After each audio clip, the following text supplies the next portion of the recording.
Good evening, everyone. Good evening. I'm Ken Bradshaw, Superintendent of Schools for the Richmond County School System. I want to welcome everyone to our first public hearing to discuss the Richmond County School System Facility Master Plan.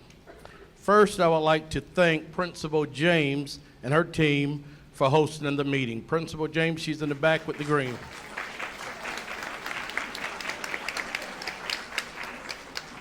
Secondly, I would like to recognize our school board members who are present. Will you please stand to be recognized? School board members.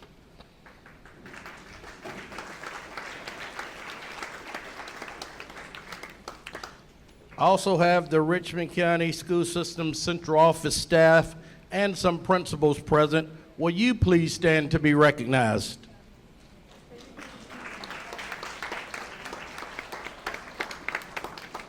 The essential question is, why are we here today?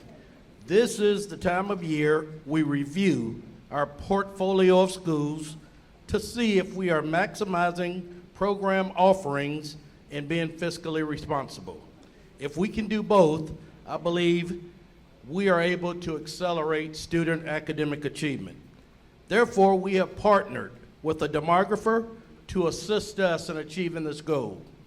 While working with the demographer, we have learned a lot over the past few months.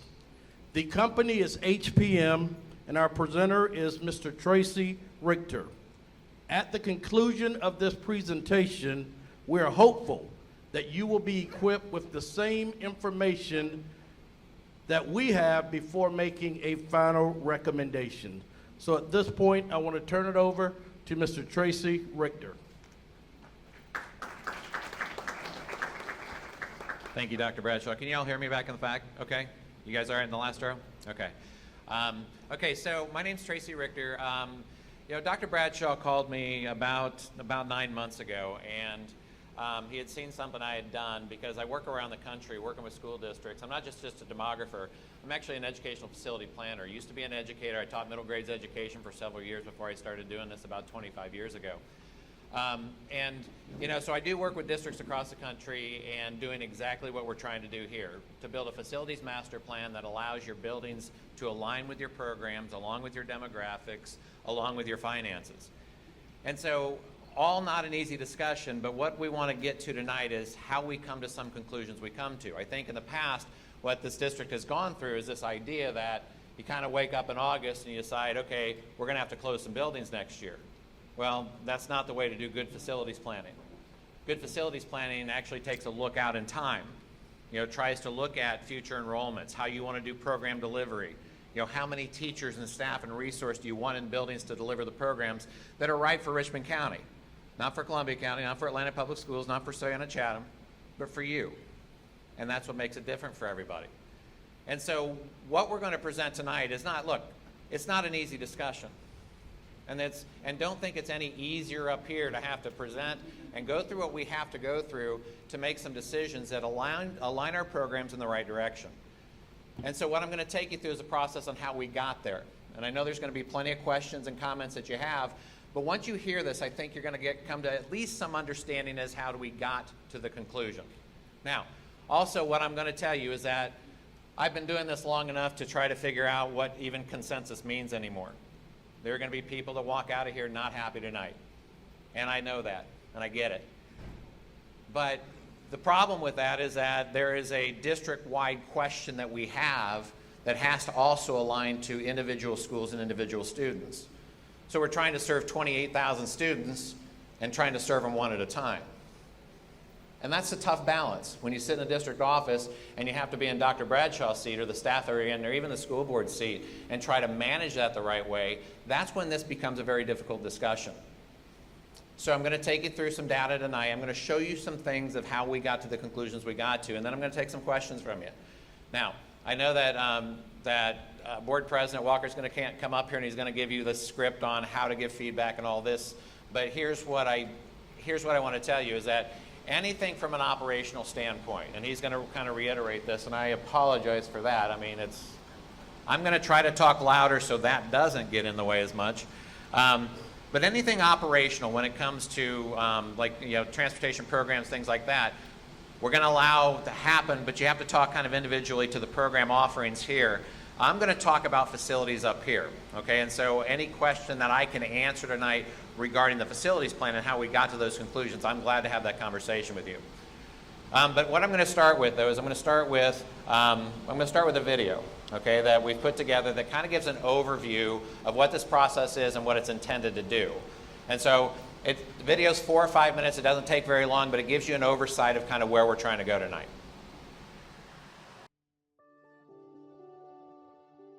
This is our home, Richmond County.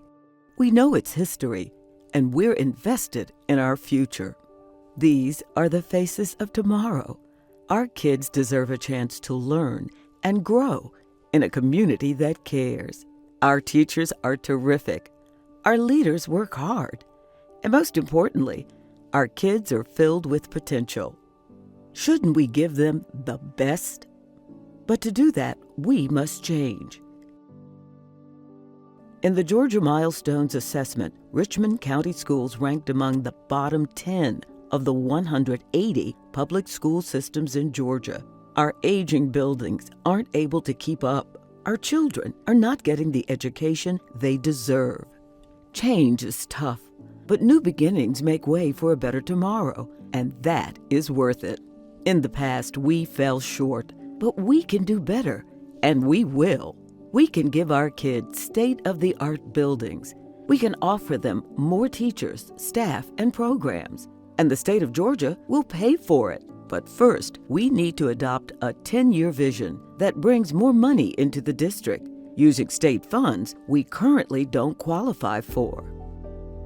Here's how it works. Georgia requires a minimum number of students in schools in order to get funding. Today, many of our schools do not meet the minimum enrollment required to maximize state funding. That means instead of all of these resources, they get just this. That's what we can offer the majority of kids in our district now. It's not enough. Our kids are missing out on the things that are proven to help them get ahead. If we keep the status quo, we're leaving free money on the table. We get less than other districts. Plus, we're forcing kids to learn in buildings that aren't up to par. But look at this. Here's what we can offer if we are willing to make changes.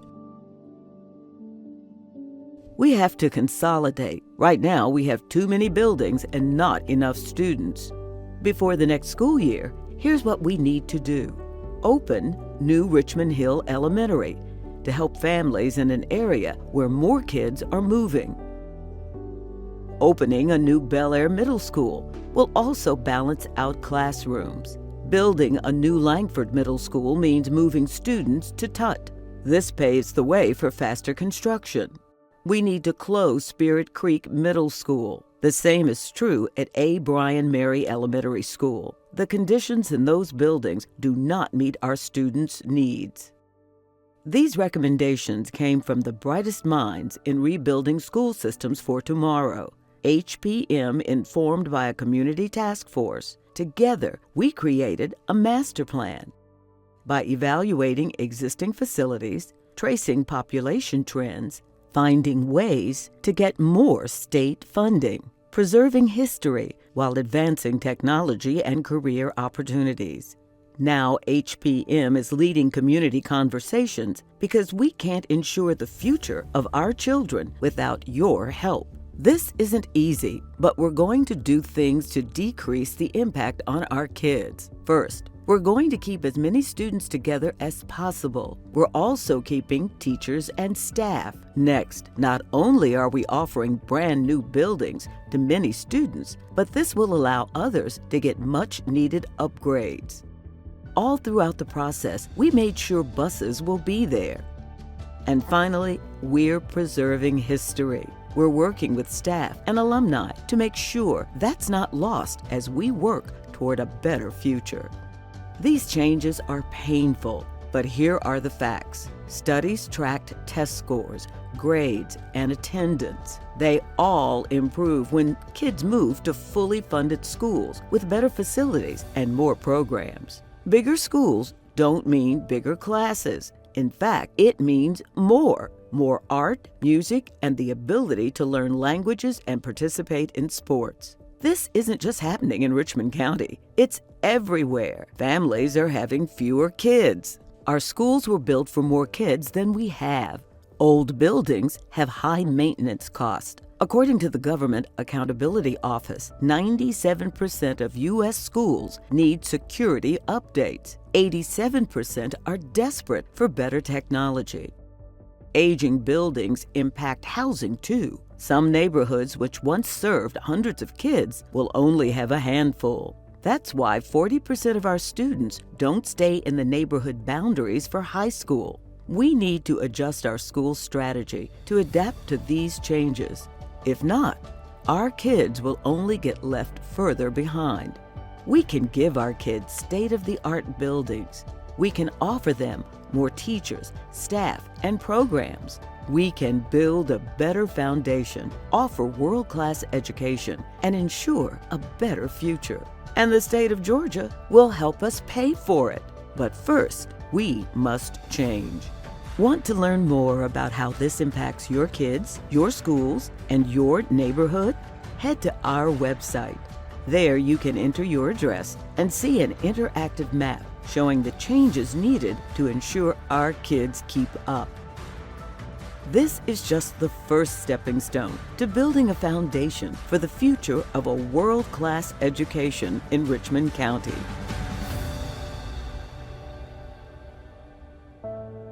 Now we'll open up the meeting. First, we'll dive into the details about what this means for you. Then, we'll open it up for questions and discussion. Please prepare your questions and hand them to the moderator, who will give you further instructions. Okay, so what I'm going to take you down is a pathway to show you exactly how we got there. One of the things that it really strikes on is a declining enrollment. And what I want to show you tonight is that declining enrollment is not necessarily a product of schools that aren't succeeding or when you fall in that bottom 10 or whatever you are on the state list. But it really is a demographic issue that we're dealing with. And again, it is not something that we should ignore, because I do think that part of this you might just want to help me. Part of this is how many kindergartners we're going to have in 5 years and how they're going to progress through the district. And what's going to happen, folks, is there's no indicator that shows any sort of growth of enrollment right now. And again, Richmond County is not alone. Not that that makes you feel any better. But this is, again, 85, 90% of school districts out there. There are a few growing districts out there, but very few anymore. And let me show you some of the reasons.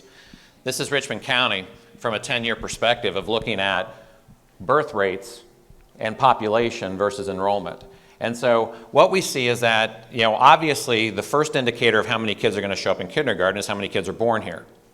And so when you see that there's a declining birth rate out there, and there is a declining birth rate, you can see just 10 years ago, we had 500 more kids, almost 450 more kids that were born here than are today, even though the county has grown. And so we get more people with less babies being born. And on top of that, everything we have working against public education, the legislators in not just Atlanta, but Tallahassee, and you just go across the nation, Austin, Texas, everywhere. They're talking about more charter opportunities and more voucher opportunities and more everything you can to work against the public school system.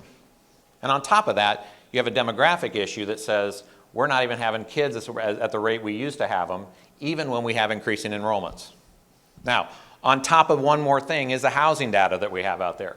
If you go and you can look back at the reports that we've done, and there's some significant deep dives in some reports, including student housing yields.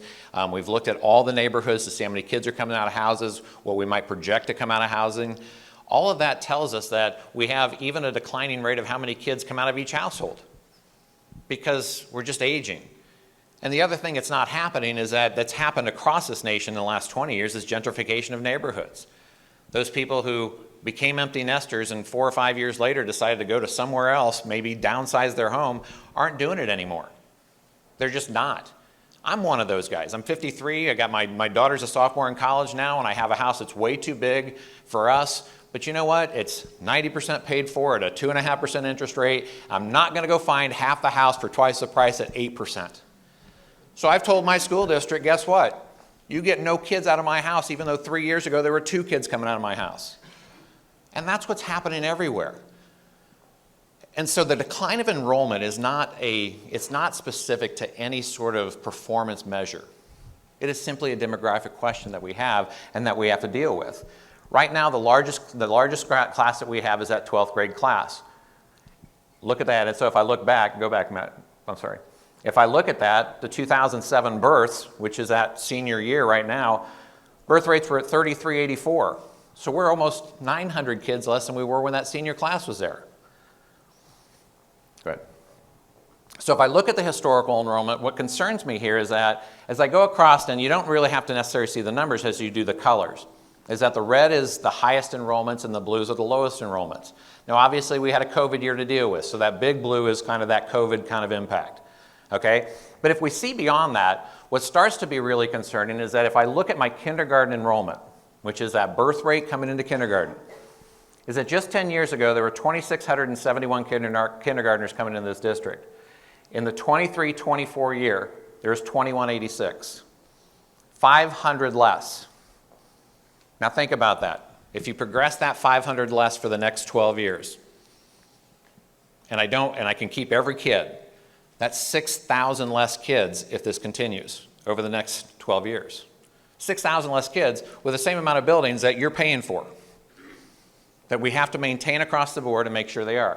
And so on top of that, as we keep this many buildings open and we try to keep the programs where they need to be, which means equitable programming across the district, it gets harder and harder because what happens is that if you've got to stretch your resources so thin that you can't afford to have all the resources in the buildings you need. Or what starts to really happen is that the schools that get full funding because they've got the enrollment that you need to get to, all of a sudden the dollars come out of those schools to go to the schools that can't get full funded, which means the entire fence gets torn down. And so instead of trying to build it up, we look at the other way and we say, why don't we just take it out of those who have to those who don't, and let's just cut down the fence so everybody can see over it, which defeats the purpose of the fence. And so you see again, the issue isn't so much that an academic issue or performance issue yet. We got to deal with this first. This kind of just shows from a high school perspective, and again, part of this is it's a district-wide facilities master plan. This looks for the 5 and 10 and 15-year plan, what this district's going to look like. And when we start to pay attention, because eventually these elementary kids are going to turn into high schoolers, and what the portfolio of high schools looks like, again, is vastly different. And if I start to look out even in the future, if I see my total enrollment today, now look, even since 95, the district's dropped 1,200, not too bad. But if I look further out, go ahead, Matt. If I look a little further out, we also look at, and you can find this on the website, this is what we call live attend analysis, and just leave it back one, there you go, so you can see it. And I'm going to give you an idea what this is. It has it for every school building. It's going to tell you how many kids actually live in each boundary of the district. And it's going to tell you how many kids stay in each boundary and how many kids come in. Now, what's fascinating about this at the high school level, and this is what I heard the first time I came in here, is that you can't touch the high schools. Too much tradition, too much legacy. And then I start to look at the high school enrollment and I see the transfer out. I see one school that has 504 kids that transfer out of its boundary. Because of its, I don't know, that doesn't hold on to legacy in my mind. And so we've got to pay attention now to how students are trying to seek what they want to get. And so you have to do this too. So now this tells us, okay, why are students going to different areas? Why are they coming into certain areas? We need to be able to track that to be able to see how do we, in essence, get the programs into the schools that we need instead of having kids go chase the programs that they're seeking. Well, I'm going to tell you how you can't do that. You can't do that by spreading your resources so thin that nobody gets them. And that's what's starting to happen, and it's happened for a while now. And so as you walk through a process like this, Matt, go ahead. So if you walk through a process like this and a projected enrollment, and this is where we really get to, what starts to concern me is that as I start to look out, and I don't even care what the 10-year looks like because I can't predict births in 5 years. But even in the 5-year projected enrollment for elementary schools, I'm looking at 12,985 right now dropping to under 12,000. Another drop of 1,000 kids in the next 5 years simply because there's nobody being born here, even in a growth county. So how do you deal with that? How do you deal with that when you can't move facilities and take facilities and move them to another neighborhood where kids are? Or when there's not kids in neighborhoods anymore? Well, you can't. And so you have to, in a facilities master plan, and again, one of the first things I said is that there's no way this should be called a right-sizing process. Districts are always in evaluation of how their facilities align to their programs, to their demographics. And without a facilities plan, right size has to be down the road. And so then you have to build the plan for it. So not that, one of the things that you have to be careful of is that this isn't necessarily about cost savings. Closing buildings isn't about saving dollars. It's about maximizing dollars. And I've said this forever, and I'll say it in front of the school board, and I'll say it in front of city councils, I'll say it in front of the mayor, because I did on Saturday, I said it in front of the mayor. If this was about saving money, then we wouldn't be here. Because even if you said you were saving money by closing school buildings, there's not a community in this country I've met that trusts any government agency to spend their money the right way. And that's the truth. Okay, let's just face reality. And so it's about how you maximize dollars in your funding in your schools. And right now, that's simply not happening. The state of Georgia allocates so much for your funding per student. That's the formula. You don't get more because you ask for more. You get more because how many kids you have walking in those buildings. And so that means you get so many teachers. You get so many guidance counselors. You get so many principals. You get so many APs. You get so many art teachers, music teachers. After that, you're done. You pay for the rest. Locally, you pay for the rest. And so when that decline of enrollment is, you can't maximize the dollars unless you decide to go out and ask your taxpayers, hey, we need more money so we can have the programs that we want. And you're already saying, well, you're squandering the money. Well, I will tell you that Dr. Bradshaw will say, yeah, we are squandering the money. Because you are. You're spreading your resources way too thin where the state gives us so much dollars, but in order to make sure that every elementary has as close to an equitable delivery model as we can, we've got to spread our dollars thinner. That's not a good use of anybody's money. So what a district deals with, go back one, I'm sorry, what a district deals with is this question right here. Ultimately, it comes down to this. You see this triangle, and what this triangle represents is that what a school district has to do to operate and maintain their facilities. Now, here's the trick about this triangle, is that you can't get out of the triangle with picking all three. You can only pick two, because if I want diverse and robust program offerings, is what you want for your children, you can't do that in small school sizes and have low operating costs. You're going to have high operating costs doing that. If I want diverse programs and low operating costs, I can't have small school sizes. Go anywhere in this triangle, and what you figure out is that you can't do all three at once. And the trick to every school district is what your triangle looks like. This is what makes you unique. And so if your decision is that we're going to keep as many facilities open as we can, then that means you're going to have high operating costs. And that's fine. That's up to you. That's not up to Tracy Richter and a consultant to come in and tell you that. If that's what this community wants, then do that. But there's going to be an ask of it. But if you want those most robust programs, you're going to have to get those enrollments to a size that makes sense. And we're not talking about an overabundance of size of schools. At elementary, what we're trying to focus is on trying to get 4 teachers per grade level. That would be really nice to have 4 teachers per grade level. But you know what that means? An elementary school is about 550. That sounds big until I talk about it at a grade level where nobody thinks that 4 teachers at a grade level is a big school. But if you can get to that, you can get to maximize funding. And what I mean by that is that if I go through that and I see that, if I do see, I don't know why technology is not going to deal with us tonight. So if I see that, this chart's very important.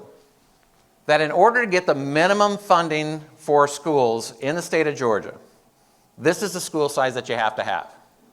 And this is minimum. I'm going to show you what minimum means in a minute. Now, in order to maximize the dollars, which means we have 16 of the 28 elementary schools that are below that 450 threshold, which means that's more dollars than you guys. The state can't get us maximized fund that way. At the middle school, the number is 640. Right now, 6 of the 8 middle schools are below that enrollment. 6 of the 8. And 4 of the 8 high schools are below that 970. Now, what's interesting is minimum funding doesn't get you a lot. Minimum funding is this. So if I look at the minimum, this is if your enrollment is greater than 450, I still can get then a principal, the guidance, a half principal, the half nurse, and a media specialist full time. Then I have some decisions to make for a full liberal arts education that you want your kids to have. Music, art, PE. Even at that 450 number, you can't get that kind of full funding. You just can't get there. And that's okay if you're willing to pay for those programs to be in your schools, and right now you are.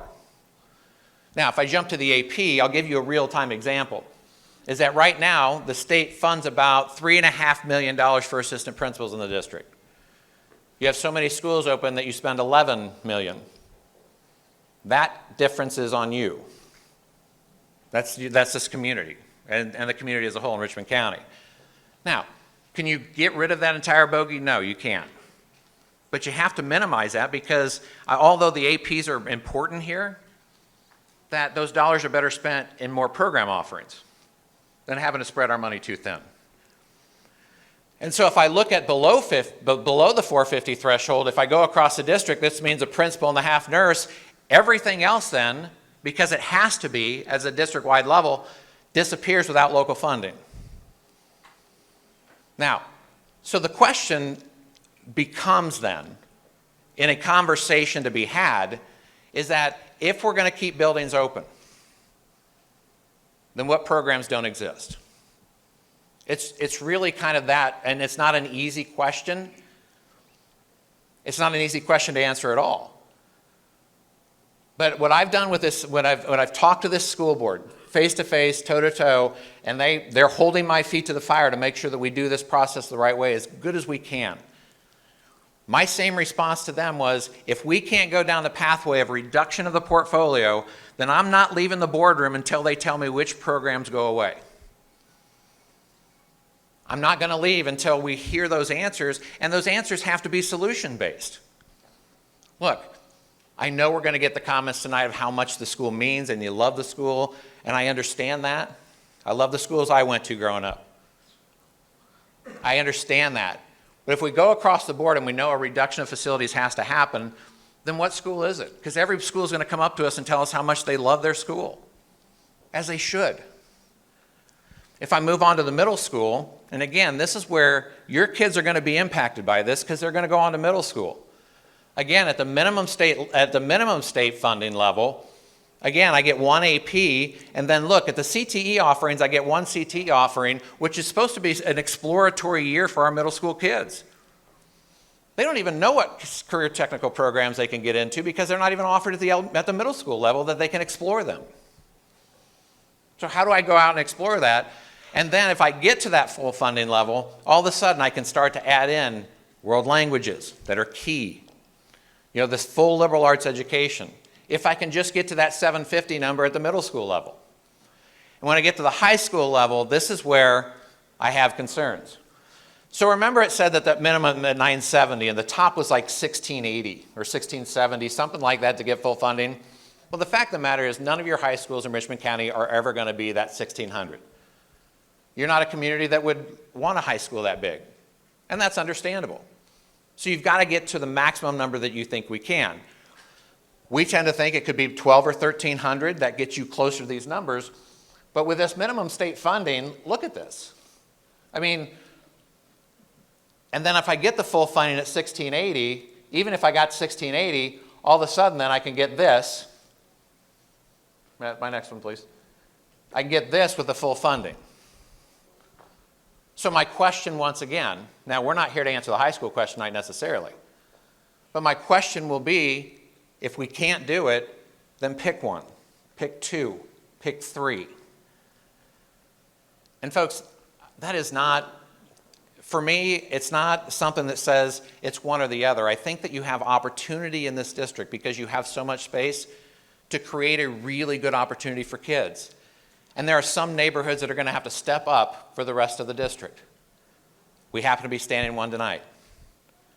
I'm going to ask the same thing of Josie. I'm going to ask the same thing of Glen Hills. I'm going to ask the same thing of Spirit Creek down the road as we get there. But in order to get to these funding levels, I need to get to this. Okay, so if we move into the recommendations for the 24-25 school year, now remember, I said we have kind of 3 sections to this. We have the 5-year, which is a very tactical plan.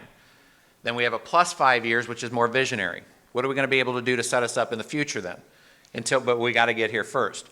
So the first thing that we're going to look at is kind of the timeline for the 24-25. In the investment of the Richmond Hill and the Bel Air with the opening of those buildings, brand new facilities, and again, this is a question that I get asked all the time. Why are you building buildings when you have to close buildings? Well, everybody does that. You have to reinvest into old buildings and get rid of old buildings or update those buildings in order to maintain a district. That's what happens in school districts. So if I don't invest into other buildings or I don't replace old buildings, then you just have old buildings that are empty. And so that's why you have a SPLOST program to continuously reinvest into the district. But sometimes the reinvestment has to be, look, I'm going to do 2 schools for 1 school or 3 schools for 2 schools. And that's the investment strategy as you move forward in order to make sure that you have state-of-the-art facilities where kids are and where they're going to be, not where they've been. And I think that's an important thing. That if I go in and if I were to start a school district from scratch, and I were to tell you that I'm going to build a school for 500 kids and had 1,000 kids in that boundary, you'd look at me like I'm crazy. But the opposite happens too. That I would never build a school for 1,000 where only 300 kids lived. That doesn't make any sense. So if you look at the district from the perspective of having to make sure you have the right facilities with the right enrollment in the right location, you would never, ever build this district the way it looks today. Because it wouldn't make any sense. And so you have to, at points, make adjustments into your district, and that's why you build a plan. And so as you go through there, one of the first things that has to happen, which will directly impact some people in this room, is that we're going to make a move from the Langford campus into the Tutt building immediately. Now we're going to combine those enrollments. Now it's going to make a difference when I show you something about what's happening at Bel Air.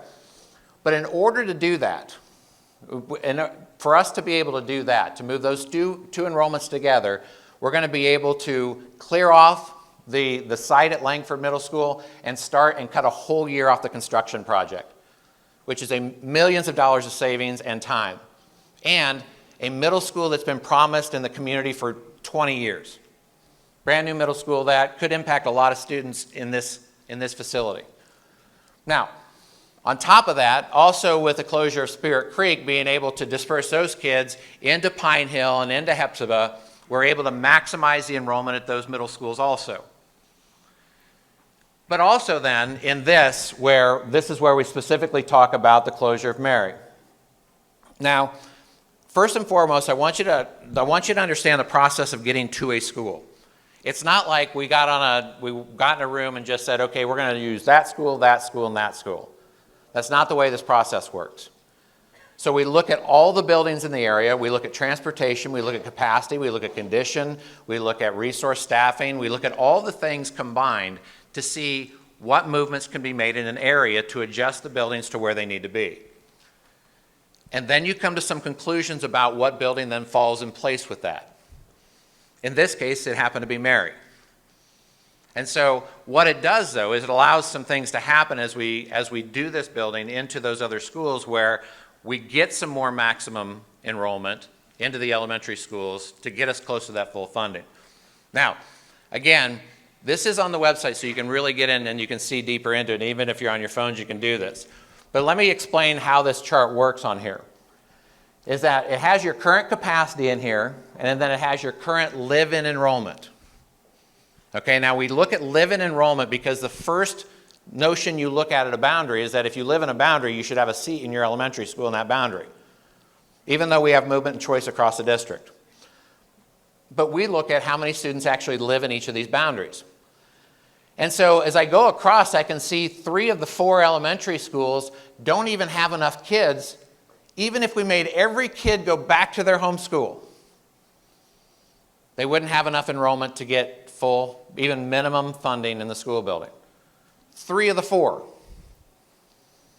Which means stretch a little thinner. Just keep stretching a little thinner. And this isn't the only place in the district. There's 2 other areas that look just like this. And so if I look across the board and I say, okay, so then my utilization of these buildings then, how do I get these buildings to the maximum utilization I can get to and an enrollment that makes sense? Now, if you didn't hear it in the video, hear it now, that a bigger school doesn't mean bigger class size. There's no correlation between size of school and class size.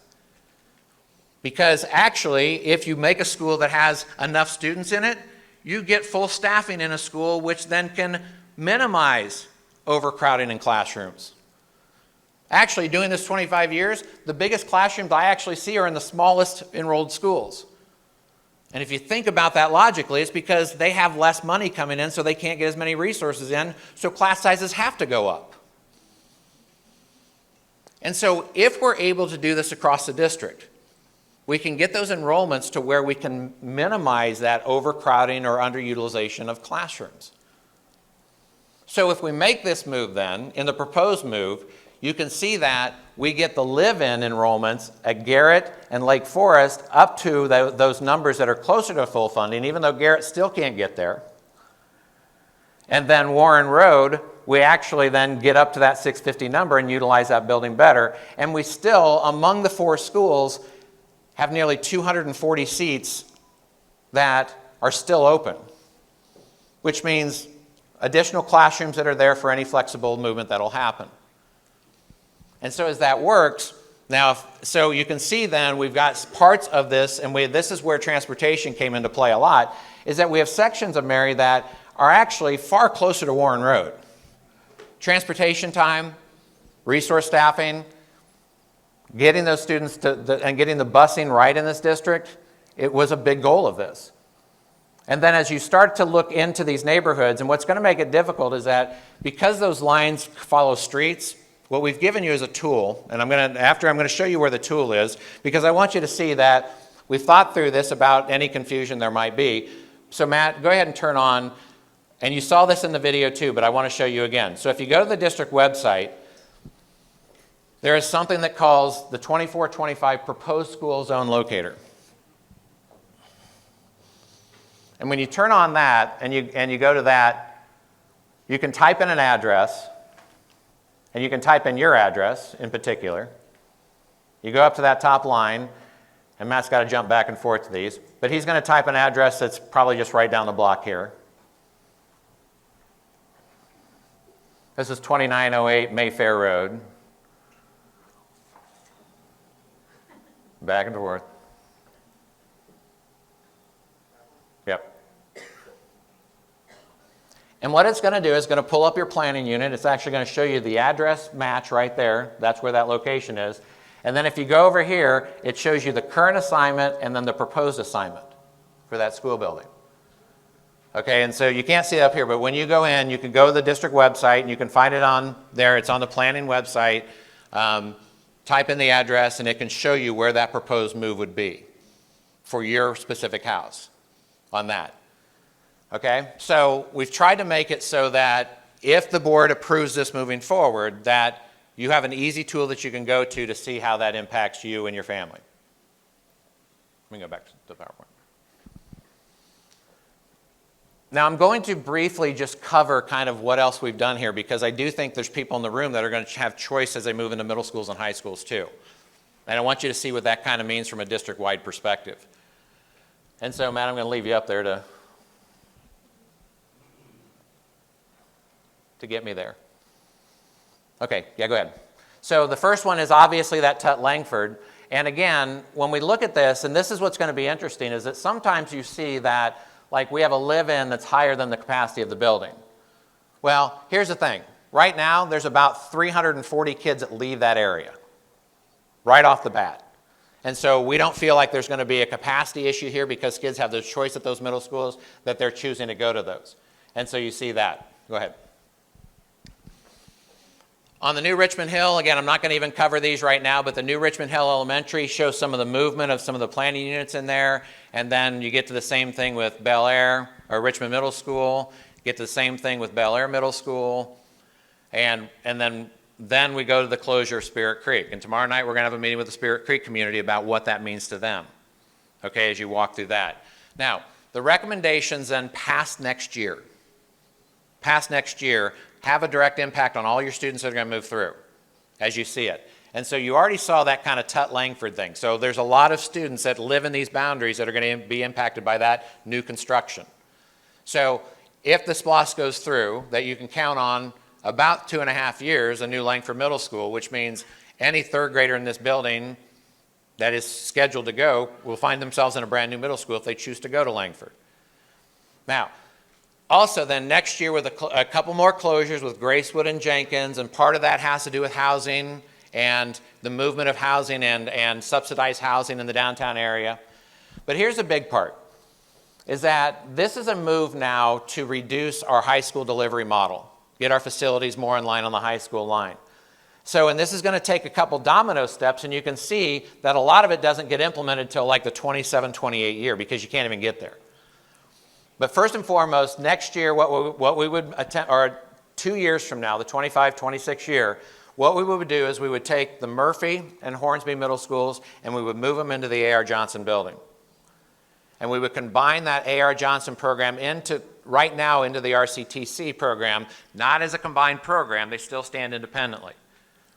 But to make that happen, what we would do is we would then move the C.T. Walker kids out of the current building there and move them over to the Tubman building in order to, the plan is demolish the C.T. Walker building in order to produce a whole campus experience for the middle school at Hornsby and at the Hornsby building there at the ARJ. And so once you do that then, you can move the Josie High School students into the Murphy building and they'll fit. And then there'll be a brand new construction of taking down old parts of the Josie building and reconstructing a full comprehensive high school with a focus on career and technical education. And it'll still be a high school. It'll still have its existing boundary. What it won't have is a feeder pattern from elementary to middle school into it, because it'll be a district-wide program. Now, what you're going to have to see in this next 4 or 5 years, though, is this complete transformation of career and technical education. Getting the programs from RCTCM that belong with the A.R. Johnson program, and getting full comprehensive career and technical education that moves students forward at a brand new campus at the Josie site. So a reinvestment in that Josie. Now, it looks different. But what's going to happen there is that what we're going to call a ghost boundary of Josie will always remain. And students who are in that boundary will always have first access into that Josie facility. It's a comprehensive high school that has a focus on career. It's a district-wide choice program. Robust programs that are going to be there.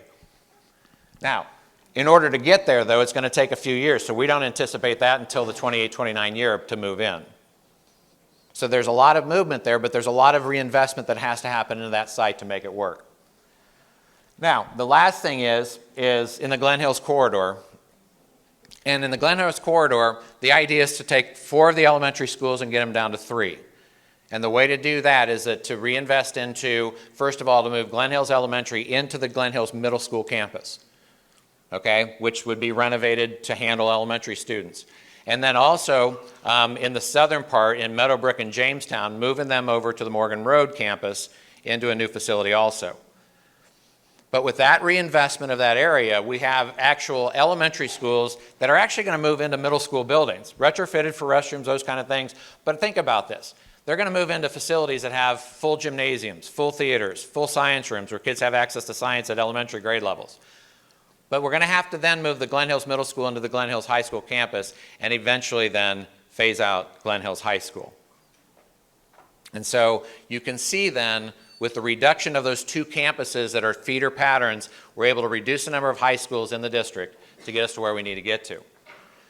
And so that aligns our programs to where we need to be. And so as we finish out the week, we're going to continue to do this all week. And first of all, I want to tell you, I appreciate the grace of you letting me take you through how we got to where we got to. And there's a lot of decision points that have to be made to get to where you get to. And there's no question. But ultimately, you have to get to this idea is that the community has to choose if they want buildings or if they want programs. And what your balance is. And that's the tough part, is to look out for 28,000 students one at a time. And that's what the district has dealt with.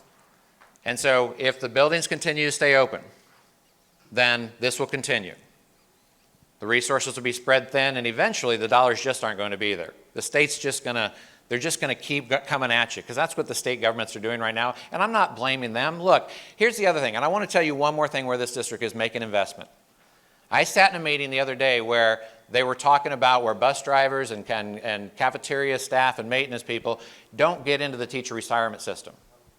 They have to, because of Georgia state law, and it is what it is, and I'm not throwing stones in Atlanta, but they can't get in the teacher system. And so the board is presented with this idea about how do we make sure that those people who want retirements that come in to help our schools work every single day have some sort of better retirement. And they're looking at how to invest better into their retirement system so those people have better retirements too. That comes at a tune of about $400,000. That's what it takes to operate school buildings. Do we think that the bus drivers, the cafeteria workers, and maintenance people deserve it? We all do. But you see, when it's another $500,000 here and $500,000 there to try to make it better, it takes away from somewhere. So the investments are trying to be made to make it better. And part of it has to be looking at your facilities. Unfortunately, what I'm coming to you tonight is asking this community, you're going to be one of those buildings. And so what I'm going to do is I'm going to invite the board president up really quick, and he's got to read something for legalese. And then I'm going to take questions about this presentation from you. Okay, we also have cards that, okay, and so and there's a couple things. If you're not comfortable, or just even in public speaking, if you want to write on a card and have the question asked, I'm glad to answer the question too. But we'll let Charlie read this and then go from there. You need this. Really don't, but I'll take it. Thank you, Tracy. I would like to say before I begin reading this, thank y'all for coming out tonight. I'm glad to see that the community is actually engaged. I've said before that a lot of times when we do things like this, well, not things like this, but when we've done what we've called right sizing in the past, which is not what we're calling this, it gets to the very end and we have meetings and we have open discussions and very little people show up. At least that's been my experience in my 7 years on the board. And this is very encouraging, and please don't be shy. This meeting has no end time, so you're not on a clock. I don't think they are. All right, so feel free to ask whatever you think it is that you need to have clarified or anything that you think you need to know, because now's the time to do it. All right, so again, for the legalese. Prior to a local Board of Education's decision to consolidate any existing schools where the consolidation results in students potentially being moved to another new or existing school, the Board of Education is required by law to hold public hearings and provide an opportunity for full discussion of the proposed plans. The plans that are being presented tonight are proposals only and are in draft form for the board to consider prior to any vote on the plan. The purpose of these public hearings is to provide the public an opportunity to learn more about the proposed projects, as well as for the public to provide feedback, comments, and concerns regarding the proposals so that the board members and school officials can consider these concerns prior to any vote on the plan.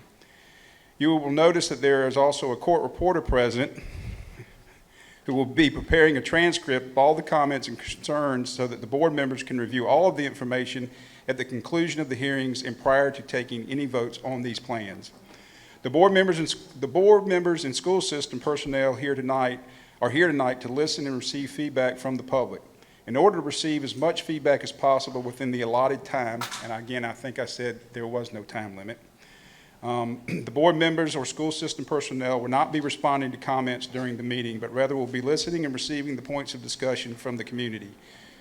For any specific questions regarding logistics of the proposed plans, such as transportation routes, special education services, school system officials are here tonight and will be happy to meet with you after the conclusion of the meeting in order to receive those specific questions. And I'll go ahead and ask right now, Dr. Bradshaw, is there a specific place where those folks, back of the room, and those folks will be identified how? Signage. Okay, got you. All right, and I'll leave it with this too, Tracy, because, and I will tell y'all this, as the board president or as a board member, it doesn't matter, I have the same vote as everybody else does. That one comment about we're not going to be communicating or talking about anything, y'all, we're getting this kind of in real time, the same as y'all are. Now we've had some previous meetings that show us how they got to this data, but this information, I've heard this thing now 3 or 4 times, and every time I hear it, I learn something new. So we're also kind of digesting this and chewing on it as y'all are as well. And so I'm very excited and very happy that you're here, and I want to hear what your comments are so that we can make a more informed decision on what I think has been a good presentation this evening. So Tracy, I'll turn it back over to you. Okay, so again, because the board's not going to answer questions, if you have specific questions about this and how we got to this, I'm glad to answer questions. Okay, so in the true essence of a dialogue, so we can go that direction. Okay, yeah. Hi, Paul Wheeler. Hi, Paul. First, thank you for the presentation. It was very informative.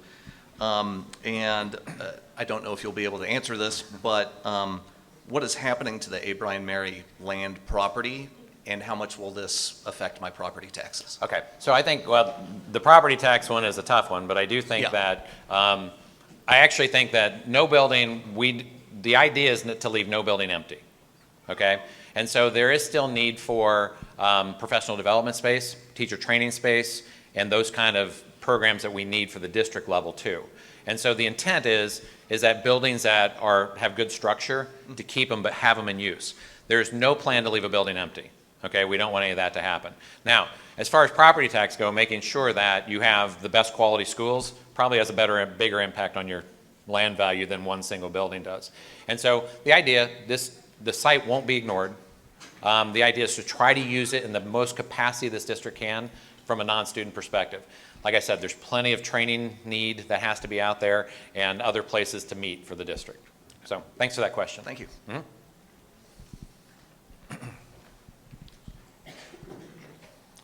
Good evening. My Hi. name is David Barney. I'm Hi, the David. father of a child at C.T. Walker Okay. Elementary School, and I noticed there hasn't really been. I appreciate you putting forward the information. I was looking at the slide presentation earlier, and the things you talked about weren't as apparent. Okay. So I can understand what you're trying to do Okay. with the area. I'm just trying to figure out what is the future of the C.T. Walker children, because I have another child that's likely going to be going through that. Because it looks like you're building a lot of other schools, but the C.T. Walker kids are moving to a building that is older, smaller, has less facilities, in a higher traffic area. And I'm not seeing anything on getting them to a facility that matches what they have now. Okay, that's a good question. And one thing I did not get into is kind of the reinvestment of facilities. That when we move students into something, that goal towards better technology, better program spaces, all those kind of things. The idea is that there is an investment into that building before any student moves in. The reason we delayed it, first of all, is because first and foremost is there's a couple programs in there that are service programs that we'd like to move out. And then second would be to then renovate that building to the standard you need to get it to. It currently doesn't have a playground. The circulation on the site needs to be altered so you can get buses and cars on there. But the Tubman building is a far more accessible site than the current C.T. Walker building is for transportation. From a district-wide perspective of getting students who can't drive themselves to school, and it helps us on that. But rest assured that there will be an investment into that building before any student walks in. So the program doesn't change. Staff doesn't change. I can't answer the staffing, but the idea is pick it up, move it in a facility that's upgraded to get to where they need to be. Right. So. Can I follow a little tiny Yeah, bit? absolutely. Yeah, sure. The parents of C.T. Walker, and my son there now is not my first child that I put through there, Sure. have over the years put a lot of their own money through the PTA to make sure that there are upgrades to the facility. Sure. And I'm having a hard time seeing like what is happening with what we've put in there versus what we're getting out of that. That's a tough one because you're right. That's a really good one. Yeah. Well, and again, anytime the parents can have the ability to invest into a school building out of their own pocket is obviously a gift that a lot of schools don't get. So obviously the idea would be walk through the building and figure out what can be preserved that's been invested into. Again, when you tear down a building necessarily, you just don't wipe it down. Okay, there are things that you preserve out of that building to make that work. Again, I think the conversation would be working with the CT Walker community to say, what can we move over that you've invested into to our best ability, and then get it into the next building. And so this is something that happens a lot, actually, when parents invest into different things at a building. And so hopefully we can move as much as we can, and then continue that tradition moving forward. So I appreciate that. Thanks.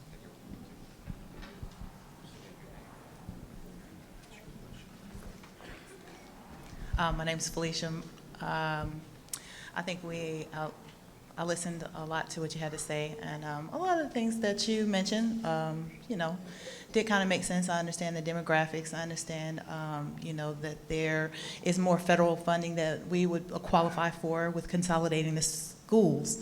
However, I think that conversation that I listened to was more quantitative and not qualitative. And I think what's missing is the resources for the teachers that are all going to get dispersed to all these different schools, which is great,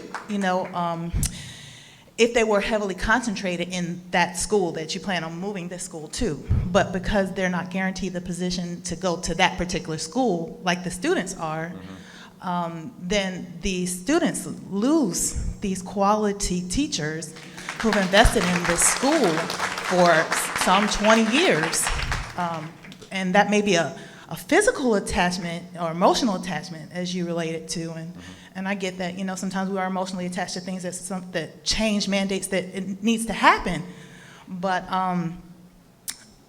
coming from across the river, as far as I live here, but I work across the river, that school that has the 550 students who qualify for all the federal funding, they are struggling with maintaining their teachers. They have a lot of substitute teachers that go in and out. That affects the learning process. That's not being talked about here. What else is not being talked about here is the demand on school bus drivers. You may have the bus, but the school bus drivers seem to be having challenges from what I can relate to or seeing signage about, that there's nobody to fill that seat. So busing the children to have the bus is one thing, but having the driver to put their butt in the seat is a whole different conversation. And so I think that we're talking about treating symptoms, but we're not really talking about treating the root of the problem, which is our government that is got these old, outdated systems in trying to disperse funding. I think that maybe we should all get together and have a sidebar conversation about changing our voting patterns, because this is ridiculous. I'm frustrated. I'm passionate about learning. I graduated from Davidson Magnet School, and I'm saddened to even hear the fact that they're not performing at the level that they once were when I was in school. Yep. So I appreciate your time. That's basically Thank you. Okay.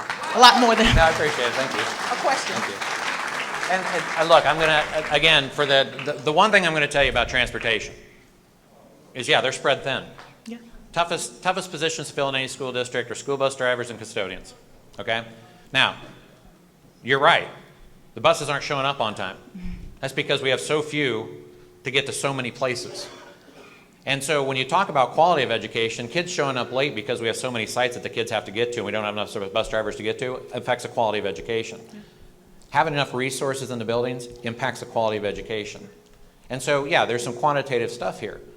But you can't have quality without some sort of, look, again, 550 is 4 teachers per grade level.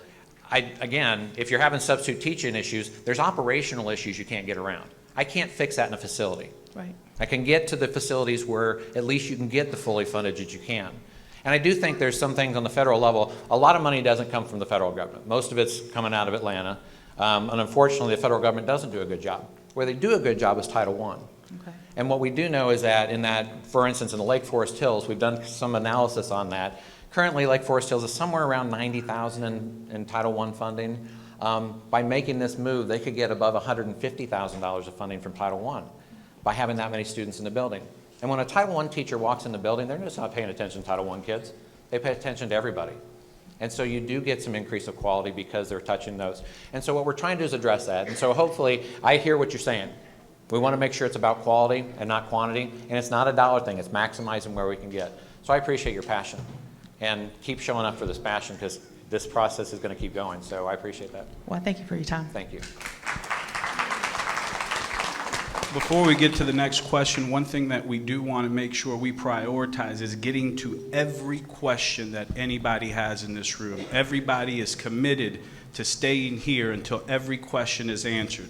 But to do that in a timely fashion, we will ask you just to hold the applause so then that next person can be able to get in and ask their question. And if you have any additional questions, As best you can. as best you can. I mean, I get it. This is passionate, but what we want to prioritize is hearing you and your questions and answering them. So if you can help us with that, and if you do have additional questions, just let us know. We'll make sure we get the card to you. Cornelius Schenkel. Hi, Cornelius. Hello. My question is, what is the projected classroom size?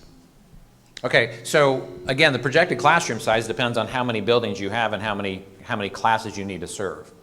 Okay, and so the maximum, it's a teacher contract issue, and it's also our capacity is figured on 25 kids per elementary classroom, but it actually goes down a little bit because of specialized rooms in elementary schools.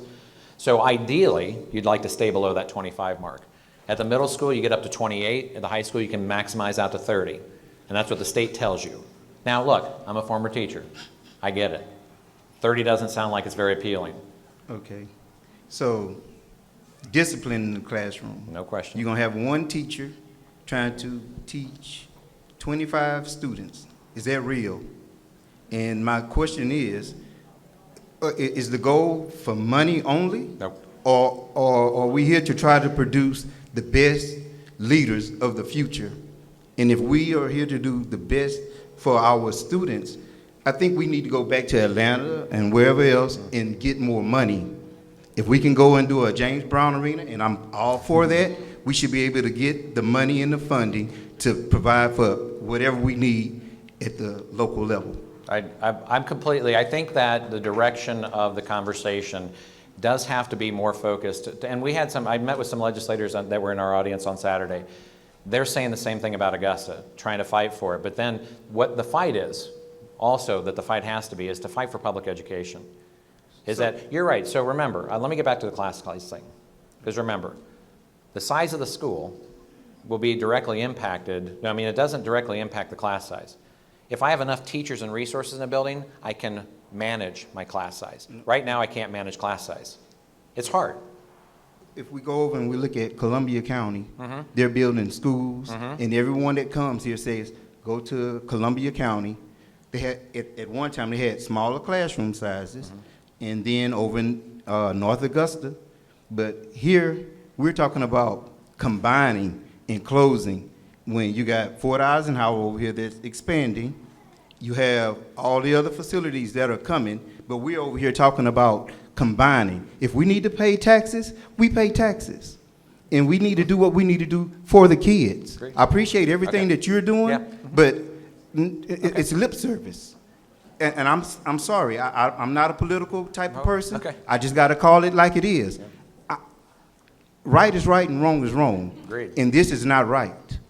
What we need to do is go and find the money and come back and provide the facilities that are needed. Thank you. Thank you. I appreciate that.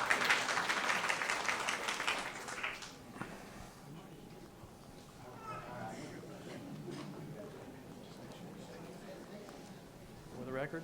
For the record, my name is David Bullington. Hi, David. Hi. So I'm guessing the state is always in a state of reevaluation as well. What assurances does the county have and does the community have that they won't be changing their equation on what is required to receive these state funds? If all these changes are done and then they say, you know what, we've reevaluated our equation and now these funds are no longer available to you. So what assurances does the board have and the community have that the state will commit to those fundings in this equation that they propose now? Yeah, I'm going to tell you from the state level, I'm going to tell you none. I mean, but that's, wait a minute, hold on. But that's what they deal with too. That's what the superintendent deals with. That question needs to be directed at your legislator. It needs to be directed at your governor. It needs to be addressed, and that's where that question needs to go. The best a district can do is try to maximize to where they can get to where the state is today and looking forward. It's not it's not a great answer for you. But the answer is there's no guarantee. There's no guarantee that Title I. There wasn't a guarantee when they decided that in 2010 they were going to put all these pre-K programs in schools to get out of the Depression era, and then they lost all the funding 2 years later, and I had all these pre-K teachers across the country that didn't have jobs anymore. That was from your federal government. But everybody rooted it on when they came in 2010. The best the district could do is try to meet where they were. And so I think that and I will tell you, again, the legislator that sat in the room the other day was struggling with this too, because he's saying, I'm trying, and he is. He's making an effort, and his voice is there to say, we need to maximize this. We're hurting in Richmond County. And so, again, when we're looking at stretching those dollars, and we know there's a surplus of dollars in this state too, right. And so that's, right. I think that needs to be addressed to get more directed here. You see what I'm saying? I mean, I do. There's got to be some historical record of when that equation has changed. Yep. And there's got to be some kind of way to go back and look, when was it last changed? You know, there's got to be some track record of that equation, I guess, they've got that comes up with these numbers. You're basing your decisions on. Likely the easiest thing, and now you got me curious, because likely the easiest thing to do is track administrative changes. You know, when you get a new governor, when the legislator kind of made changes or things like that, might be good to go track that to see if we can do some predictive analysis on it. That's something we can look at. Maybe it'll tell us something, maybe it won't. But I think that's a good way to look at it. Thanks. But you don't think it changes on an annual basis? No, you don't no. know. I mean, who knows? no. There's slight tweaks that they make, but like if I go back to the law for the retirement, that law has been in place since the 70s or 80s, so they don't make those changes very quickly. So I think it takes a lot to make the funding changes to change those that are actually in the legislative law. And so it's going to take law change to make that work. But the law change is going to come in charter and voucher. That's the danger, because that's when public funds start to move away from the public schools. Now, I'm a big believer in choice. But if it's not a fair playing ground, and they typically aren't, then it's no choice. So that's that's one of my directions I would suggest too. Yeah, thanks.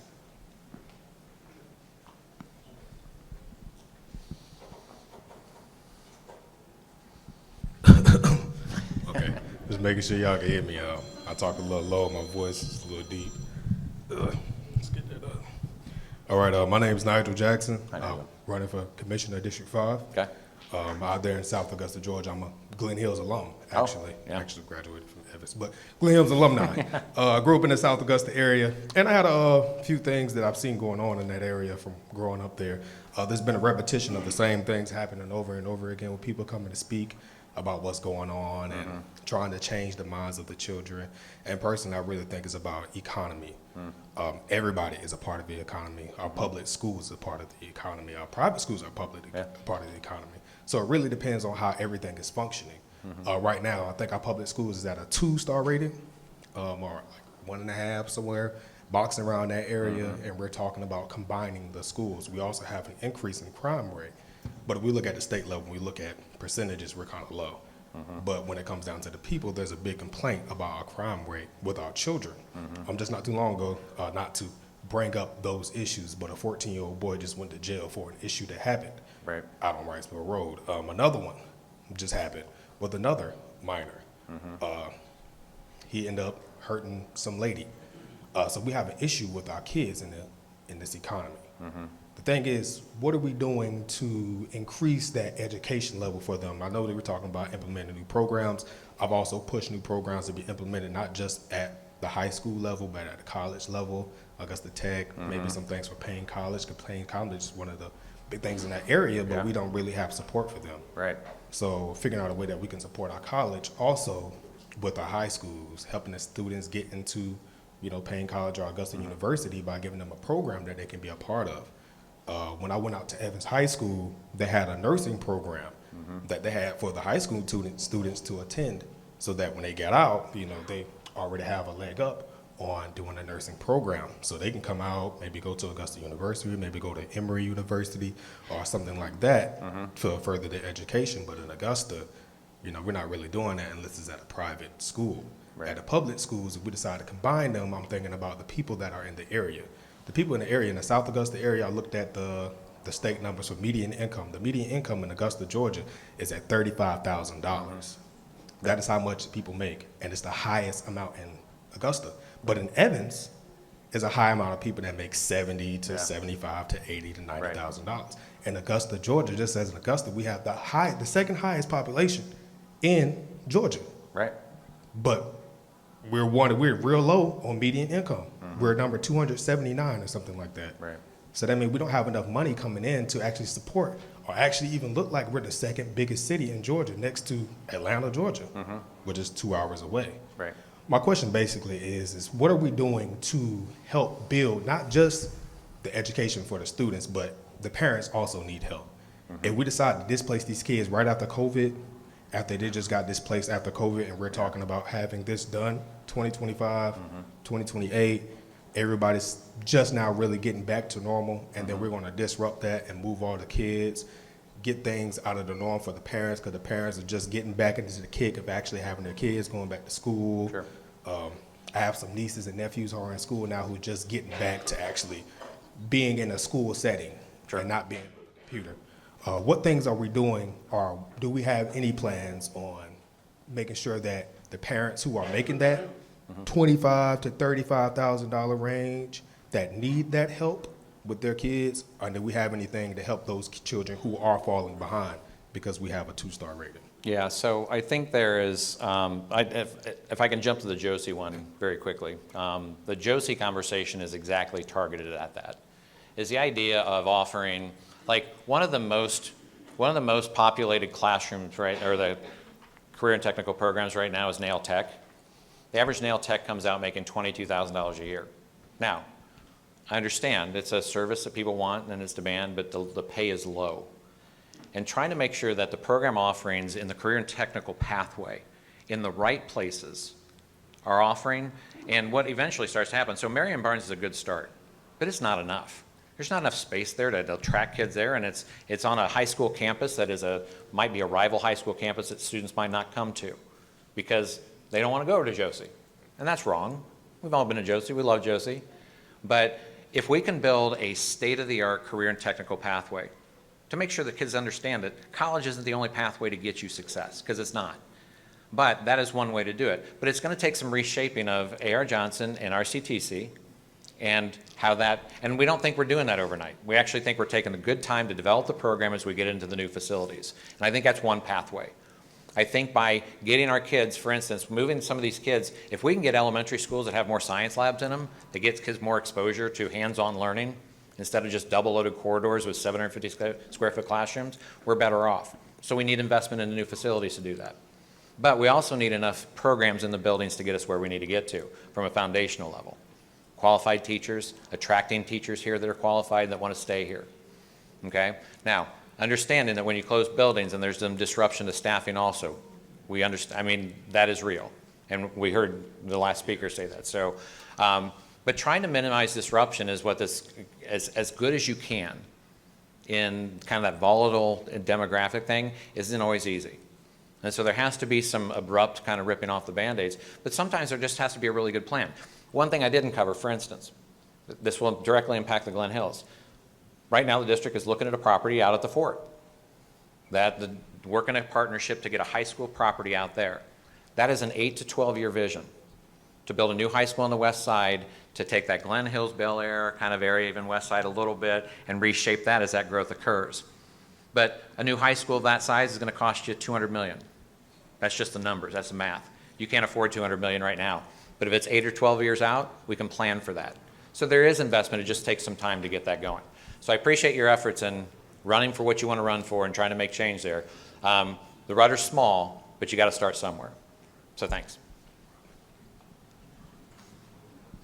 One thing I did want to mention, as you're seeing here, please get to your question first so we can try to prioritize each person's question and give anybody else an opportunity. So go ahead, ma'am. Hi, my name is Jennifer Monroe. Hey, Jennifer. Hi, I have 2 students at Lake Forest Hills, and I have a 6th grader at A.R. Johnson. Okay. So I have 2 questions. You want me to ask both of them? Please, yeah, At the same go time? ahead. Okay. So I'm a little confused on the magnet schools, especially like A.R. Johnson, because I know that a lot of the 6th grade parents are very committed that our student got into a magnet school, they Yeah, took the test, and you know, it's something they're interested in. There's lots of very neat career pathways as they get up into high school and stuff. So my question is that when they move over to, well, with the plan that they would move to RCTCM, since it's a health career pathway, why would they be moving away from the medical district? Okay, let me answer that before you get to the next one, because Okay. that way I can keep them prioritized there, okay? Okay. So remember, reshaping how RCTC and AR Johnson look are important, okay? So making sure that the pathways that align to, like we heard, like Augusta Tech, or to the medical facilities, allows us to do that a little bit more. And so if we can open up some program areas that align more to that at a comprehensive high school that offers that pathway, it may be that direction. I think that we have to figure out, and second of all, access to the AR Johnson building is fine for those who can get their kids there. For those who can't get their kids there, transportation is a necessity. And right now, buses show up half a morning late across the district, and those kids aren't getting to school on time. And so we're trying to get it to a more accessible site too. Eventually what will happen is those programs will look a lot different. They'll be the same core. The science, the nursing program, access to the hospital will still be there. We just have to go through that curriculum exercise to get it to the right facility. And we'll get there, okay? So don't be so alarmed by that. The access will still be there to the hospital network. Okay. Yeah. So then, are there going to be changes made at Davidson? Because I know that there's a lot of passionate people who, you know, love CT Walker, AR Johnson, RCTCM. So, you know, and Davidson's great too. I sub for the district, and I love subbing at Davidson. Yeah. But, you know, like, we like AR Johnson building. Sure. You know? I'm sure the other schools do too. Yeah. So I guess I just, you know, are they just staying put? Is that long-term more, I mean, In the 5-year tactical, yes, Davidson stays put. Making sure the building remains warm, safe, and dry is a priority. But right now, the program stays put. No changes in the 5-year tactical. Now, that could change in the 5 to 10 year. Right now, there's no anticipated change there. okay. Okay. And then my last question is for Lake Forest Hills. Just for transparency, there's been a bunch of rumors that there's going to be trailers. Oh, dear God. Okay, 5 trailers in the playground area, which, you know, if, I know that schools do that when there has to be increased students and Yeah, everything yeah, like yeah. that. Fine, but I wondered, if that was the case, what is the long-term plan then for Lake Forest Hills? Because those students and teachers deserve to be in a physical building Yeah, altogether. yeah. The plan is that the building has a capacity to it. Okay, the IB program's still there. Okay, Yes. and it's still intended to attract the IB program in there. Right now, in the capacity that we have, there seems to be enough capacity to bring these students in. Understand that some of them still won't have that choice. We have CT Walker parents that'll leave this area. Sure. And so we think there's going to be plenty of room. Matt, you can go there if you want. I couldn't get there with that clicker. But the idea is that the live-in for Lake Forest Hills is about $550. Again, we anticipate kids will transfer out of that to go to the magnet programs or go to other elementary schools. And so that $550 to start drops. And there's 720 capacity in the building. And so the anticipation is that no, don't overcrowd the building. There's not going to be 5 trailers. The building can't afford 5 So trailers. that's a rumor then. Oh, of course it's a Okay. rumor, yeah. And so, hey, I had to quell a rumor that we're selling the Josie property the other day. I'm like, why would we sell Josie's property? I can't figure that one out. But to that point, making sure that those rumors are dispelled. Sure. The idea isn't to overfill buildings. The district can't afford trailers. Okay. And it's not the best environment. Although I talk to a lot of teachers who love to teach in trailers for some reason because of autonomy, I guess. But I wouldn't want to. I want to be in the hallway. So don't worry about that. Okay, There's no thank plan you. to do that. I appreciate it. Thank you for that. Thank you.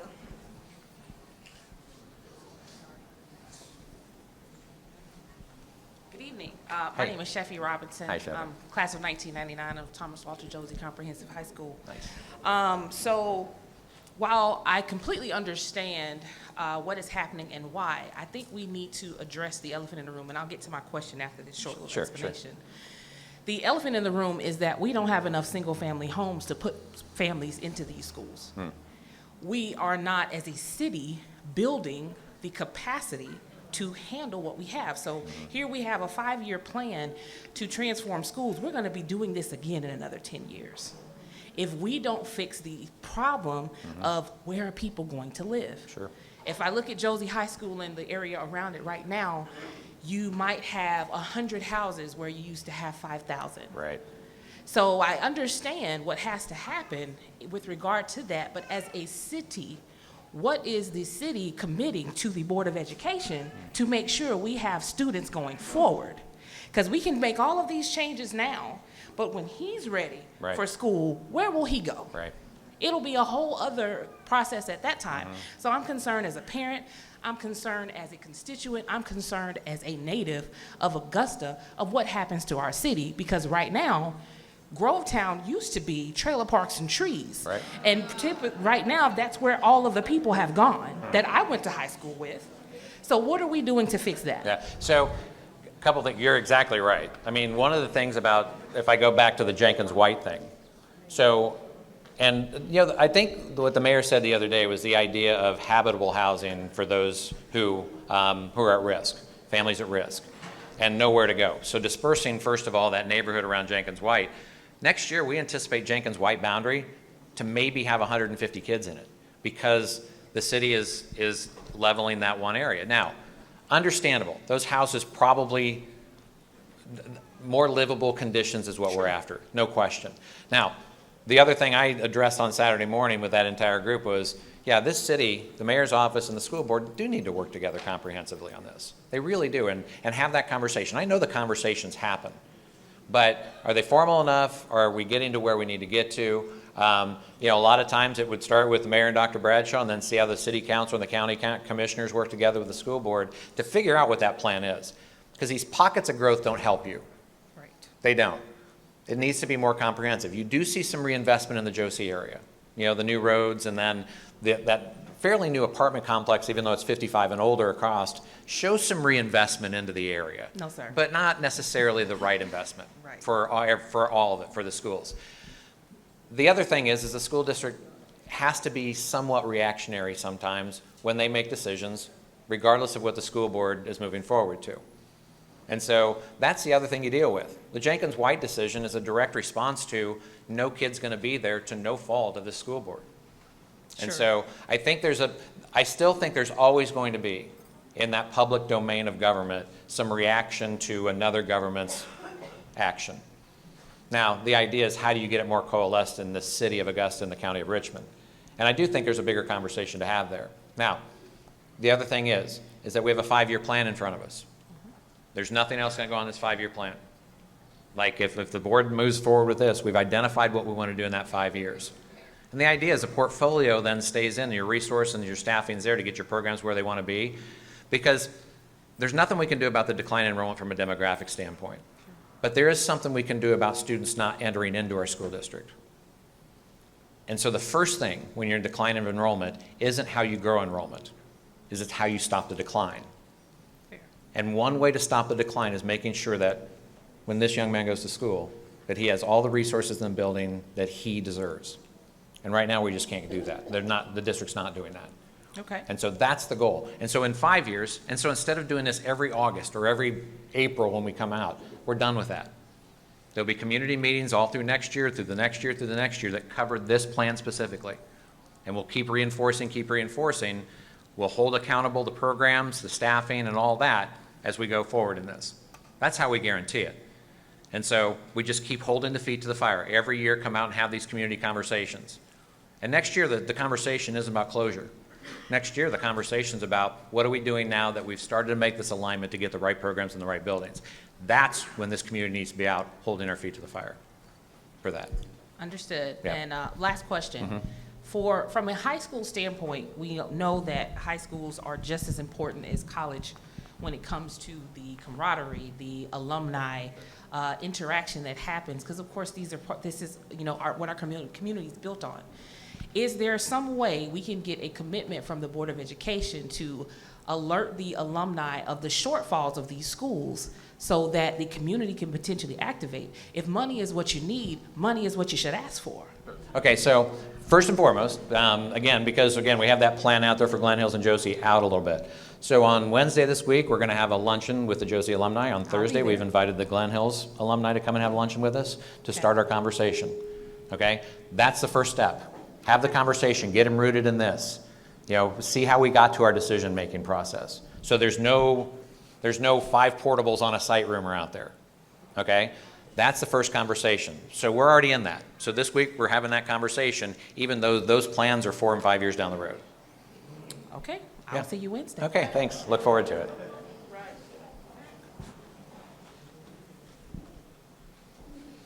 Just wanted to reiterate, if you submitted your card and you would like us to read it, we will read it at the end. If you want to read your own question, just join us in the line.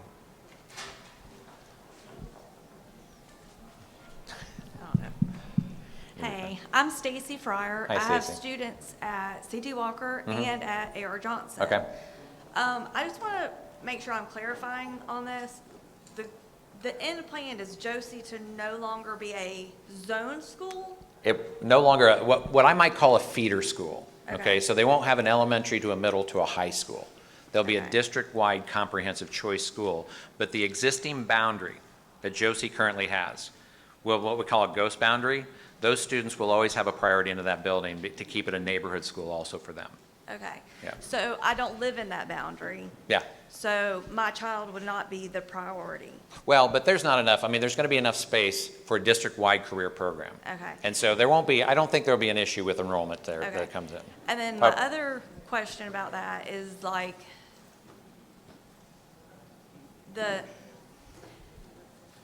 A.R. Johnson, RCTCM, and Josie are very different schools, and I understand you're merging them to make them into one entity, right? No, let me just be really clear, just to, I didn't want to confuse anybody. Okay. Okay, so what they'll basically be in the first year is a school within a school. Okay. Okay, so the A.R. Johnson program will exist and the RCTCM, but those programs will both still exist as they are. Okay. Okay, there's enough room in that building to make sure that we can do that. Okay, while we start to make some of those adjustments over on the Josie campus. Okay. Okay, also, what has to happen is there has to be some site adaptation for that program, soccer fields, so kind of that activities on that site that will happen over the next couple of years. And so they'll exist as separate programs, but as we merge forward in the next 4 or 5 years, the offerings are going to look, the core of them are still going to exist. Health sciences, the strong program that A.R. Johnson will still exist in the core, okay? But there's some RCTC programs that can complement it well as the other way. And so the idea is to look at the strengths of each program and then to grow more in career and technical programs as you move back over to the Josie campus. Okay. Yeah. And I guess one of my concerns about that is when you look at A.R. Johnson as a ranking Sure. of schools in Georgia, Sure. it's ranked higher. Sure. And like, I guess that's my concern is like, if we're incorporating all of these schools, is it still going to have the same quality as we have now at A.R. Johnson going forward? Well, I mean, if the staff and administration decide to move where it goes, there's no reason that should change. I mean, if the staff decides we don't like the move, so we're just not going, that's a staff choice to make, I think. But I don't think, all we're doing is taking the building, the program to another facility. And the facility that is actually technologically superior to A.R. Johnson, and it's a really good building to go to. And once again, what I concern myself is not necessarily, I mean, parents who can get their kids to A.R. Johnson, great. There are a lot of kids around this district that don't have access because a parent can drive them there. And to get to that building on time is a near impossibility on most mornings. And so it's a better accessible site for the district-wide program in order to let that happen. And so one of the things that we considered was that, those students who don't have access because they don't have a car or they don't have a parent to take them. And so we tried to look at transportation in that aspect too in order to make it happen. Better building, same staff, same program should relate to the same success. Well, I think also with the bus system, when you're closing some of these schools, potentially we would have better bus systems for the regular county. We would, that- yeah, we should. That the magnet schools should be able to be serviced a little bit better than what they I are now, completely regardless agree. of changing schools. Either way. Yeah. Either way. The reduction of, again, this goes to everything. White Fleet, which is maintenance, it goes to cafeteria delivery models, it goes to all that, is that all that gets impacted by this.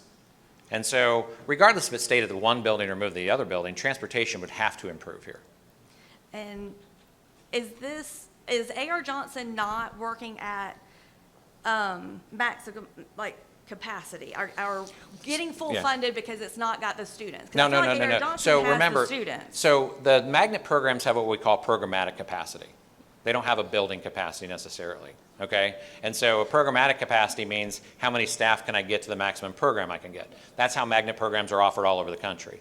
So is the main reason why we're merging these schools is to make A.R. Johnson's building available to the regular middle, for Murphy Middle and the other middle school to move into? And to allow Josie to rebuild itself as a comprehensive, state-of-the-art career center, comprehensive career center, and comprehensive high school. So Okay. both. So yeah, so they both work together in both together as that works. Okay. And it does allow us to then minimize our number of middle schools to operate, which gets us to a fully funded middle school. Okay. Yeah. And then my other questions go towards C.T. Walker Okay. and our move to Tutman. Mm-hmm. What is the benefit to C.T. Walker, which is one of our better schools in the county, to going to another building that's older, has more stories to it? It's a 3-story building, and from my understanding, the first floor doesn't have classroom sizes big enough to hold our classes, so our students aren't even going to be able to use the first floor. Is that true? Yeah, I'm not sure about that. But here's the thing, and I've heard a couple of comments about the Tubman, and so I think we should note that, most definitely note that. But the idea is to go in and do a full renovation on that facility before kids walk in. Well, like, would parents be able to, like, see it and say, like, this school is like, I don't know why that's not, I don't know why they couldn't do that. I think that's a good process to go through, working with. Again, we've got that year to kind of think about how we do that best and the reinvestment into that site. So we've got a couple of things in action to do that. Yeah. But I do think it's a good idea to have a parental conversation around that. What I do know if we limit the site where the current C.T. Walker building is, and it's not, look, it's aesthetically very pleasing. It's not an easy building to keep maintaining to keep up to speed. but would It's very Tutman be any expensive. better? Because it's just as It's old. better bones. It's structure-wise better just because of just a lot of different reasons. Now, space types we'll go look at. Yeah. Programmatically, we'll go look at the building. I mean, I know my 4th grader Mm-hmm. tells me already that the stairs at C.T. Walker are hard to come down, and if you're talking about all of the grade levels, like the 2nd graders can't go down those stairs easily to get Yeah. to the library, the cafeteria, Sure. to PE. So like, if we're going to another building that's gonna be even taller and we got more stairs to come down, I just don't see how that's a benefit to us, and we're a really good school. Why are we not getting a new school? Well, a fair question is, why isn't a magnet getting a new school? Yeah. And that is a fair question. I mean, it's an educational facility that, now, again, limited dollars tells us, you get $200 million in a SPLOST. An elementary school costs you $30 or $35 million today. Okay, so, and then the middle school investment at Tubman's another 60 or 65. So all of a sudden, 2 elementary schools and a middle school puts you at $130 million, which leaves you $70 million over 5 years to maintain the rest of your buildings. So part of it is prioritization a little bit, looking at your current infrastructure to see where students can go. I do think we note Tubman and note the concern, and then take a look at it, invite the parents in to have that conversation with that. Yeah, because So I it would be appreciate nice that. to make sure that, Yeah. like, does it have as many problems, or if not more? It likely doesn't. That old CD, and again, aesthetically beautiful, no question. But what it does for that site, on top of everything else, is that by making that a full middle school campus, a good state-of-the-art campus that has all the amenities it needs, it takes the pressure off of Laney schools for the middle schoolers to go onto the Laney fields, which pushes the Laney kids back for practices and tears up the turf and tears up because the middle schoolers are using the high school fields too. So we need more space for middle schools to have a fully functioning middle school, an appropriate site for that. So that was one of the reasons that decision got made. Yeah. Yeah. But my main I get it. Yeah, I know. concern I know. is my child. Yeah, I know. At the magnet I know. schools. And I feel like also, like, we're doing a lot of shifting of these magnet schools to be able to accommodate, and the magnet schools aren't necessarily getting prioritized. Now, I guess, like, we'll see with, like, the new renovated thing that happens with Josie, but again, I'm concerned about my kids not getting I get it. priority, and, like, some of the things I'm hearing isn't very promising. Okay. But Okay. Thanks.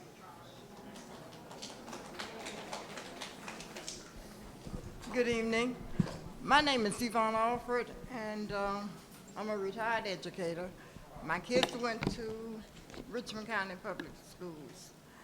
And my first concern is, you talked about you talked about A.R. Johnson. It makes no kind of sense to me to dismantle one of the best schools in the county, in the state. You know, that does not make sense. So it seems to me you just want to get rid of A.R. Johnson. You've been building over to A.R. Johnson all these years, just adding on, adding on, adding on. Now you want to turn it into something else. Why? It makes no sense. A.R. Johnson is a magnet school. You're not messing with Davidson. Why are you messing with A.R. Johnson? Hold on. Okay, listen, I understand the passion, understand that. The fact of the matter is that we're not taking down A.R. Johnson. We're going to make it better. The program's going to get. How are you going to make it better? Well, because it By goes. Well, sending it to a regular let me answer school? your question. Let me just answer the question. You asked me a question. I'm going to answer it. Okay. And you don't have to yell. I'm good. We're good. Okay. So Well, I'm not I know you're good. passionate about it. That's right.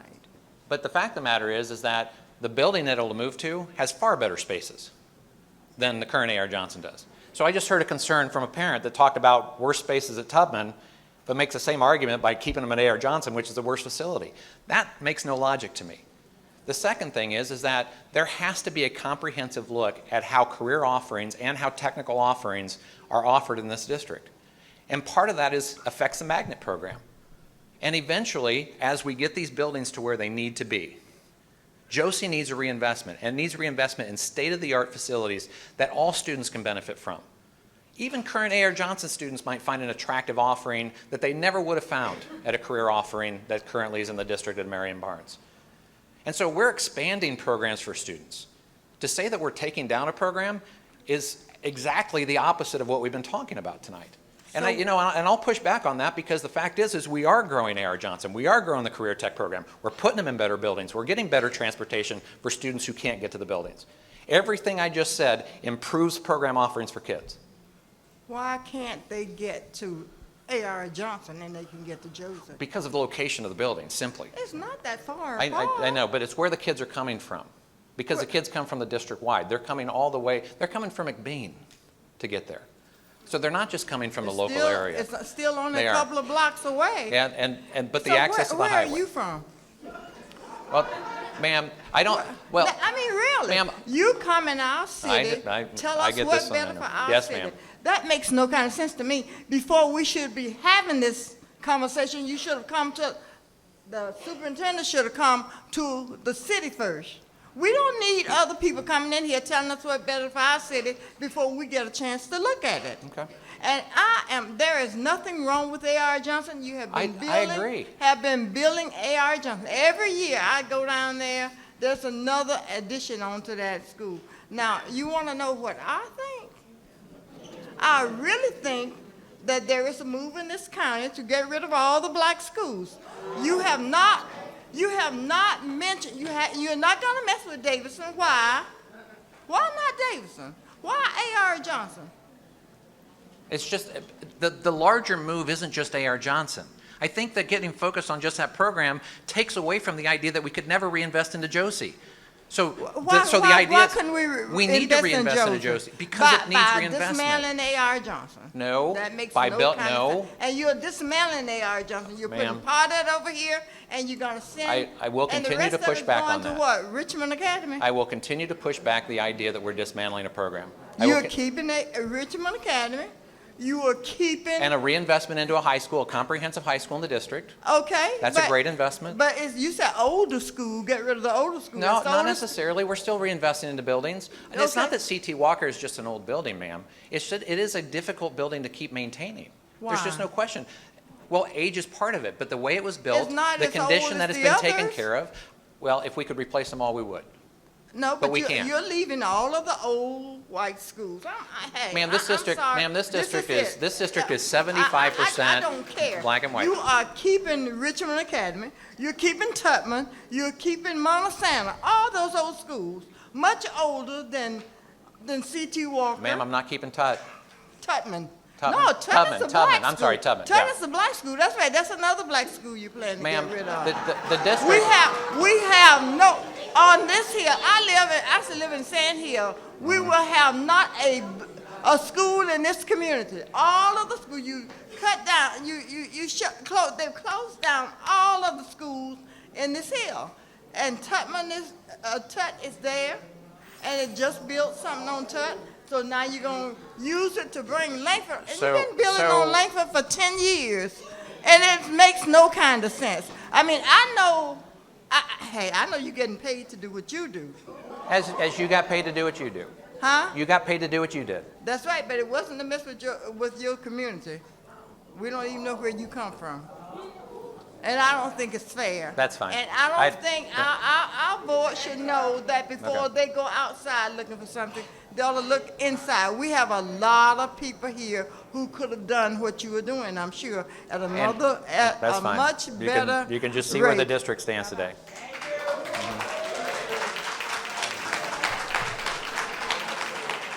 Hi. My name is Moronica Wynn. I'm sorry. Moronica Oh, Wynn. hi, Veronica. How are you? Hi, fine. How are you? Good. All right. So I just need a little bit of clarity about the A.R. Johnson RCTCM thing. Because the way I understood it, the way I read it in the year 25, 26. I'm going to pull up this schedule too, just while you're talking. In that little Yeah, yeah, form that yep. went around everywhere is that RCTCM is to move down to the Josie campus, and A.R. Johnson is to move to the RCTCM building? So the RCTCM building, they're going to combine for a couple of years. So they But will be schools within together? the schools, no. Together No. where? At the RCTCM facility. Okay, so They will operate as separate schools. at the RCTCM building? That is correct. Because the way it's written, RCTCM moves down to Josie in 25, 26. Well, because there's not another name for it. I mean, so what's going to happen is, again, just if I'm going to say this like as clear as I can make this, because I don't think it's coming across, is that the reimagine and how you build career and technical is just not working totally right now. It's just not. The programs aren't robust enough. Our highest classes are putting kids into jobs at 22,000. So career and technical education needs to be reevaluated in this district from an entire perspective, from the nursing and science programs, from all the way to computer sciences, to automotive, to all these. All the service industries, culinary arts. It's just not here right now, okay? And so when this move is made, one of the tasks of the district is to really imagine a stronger and more bold A.R. Johnson, regardless of what people say about tearing a program down. It is completely the opposite. The opposite is, how do you make the program stronger? And that's what we want to do. Right. And so if it becomes that new Josie campus can attract more students in that career pathway, then all the better.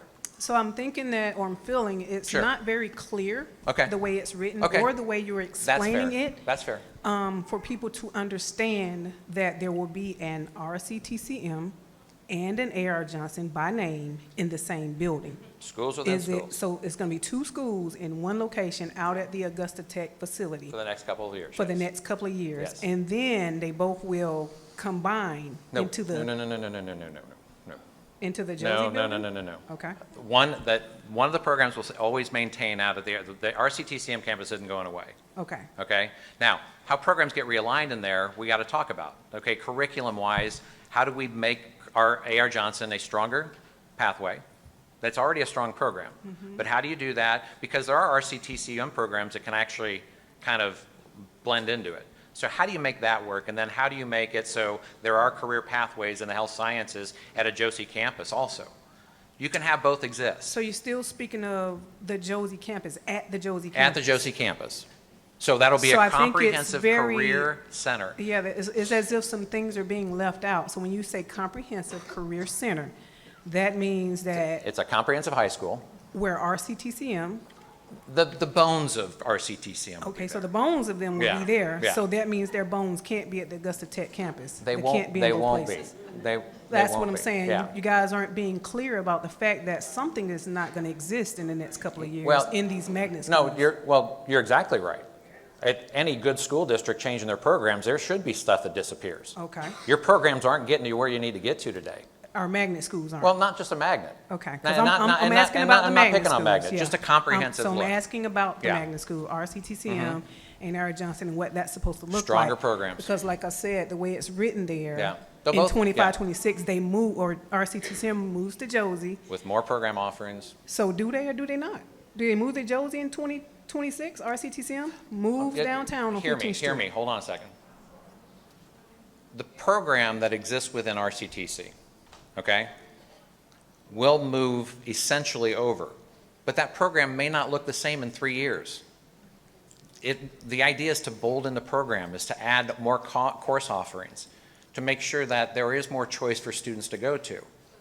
And the same thing, reviewing A.R. Johnson's program to make sure it is added to programs it needs to add to succeed moving forward. I mean, if you think that leaving A.R. Johnson the way it is today in 5 years keeps it up with the Joneses, it doesn't. You have to keep reinvesting in the I program. just think you guys ought to be honest and We're clear trying.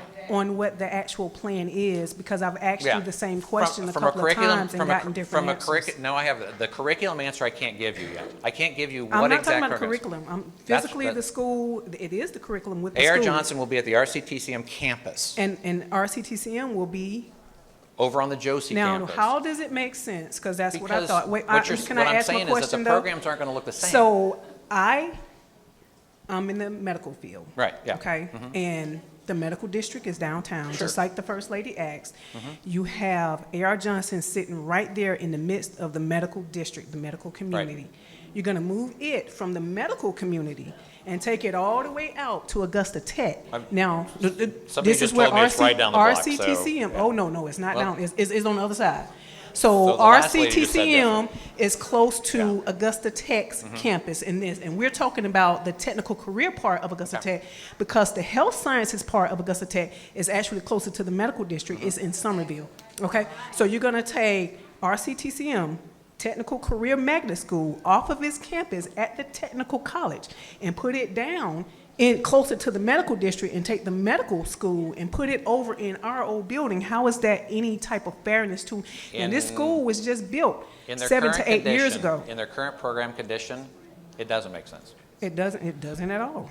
In the current program condition. It still doesn't make sense at all. Then you're not understanding what programs mean to buildings. Programs drive buildings. Buildings don't drive programs.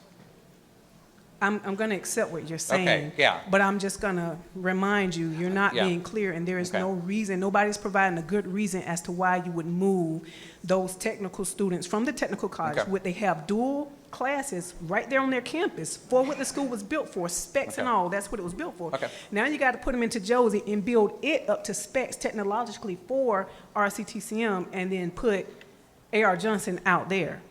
Well, first of all, the Josie reinvestment isn't just investing in RCTCM. You understand that, right? I'm not talking about Josie at all. But I'm talking then- about then I'm not- I RCTCM. guess I'm not clear, because every time you mention RCTCM, you say Josie. No, I Yeah, you said they're do. moving into Josie's building. No, they're not. We're gonna clear on rebuild. that. We're going to rebuild. It's right there. Right. We're going to rebuild the campus at Josie. Okay?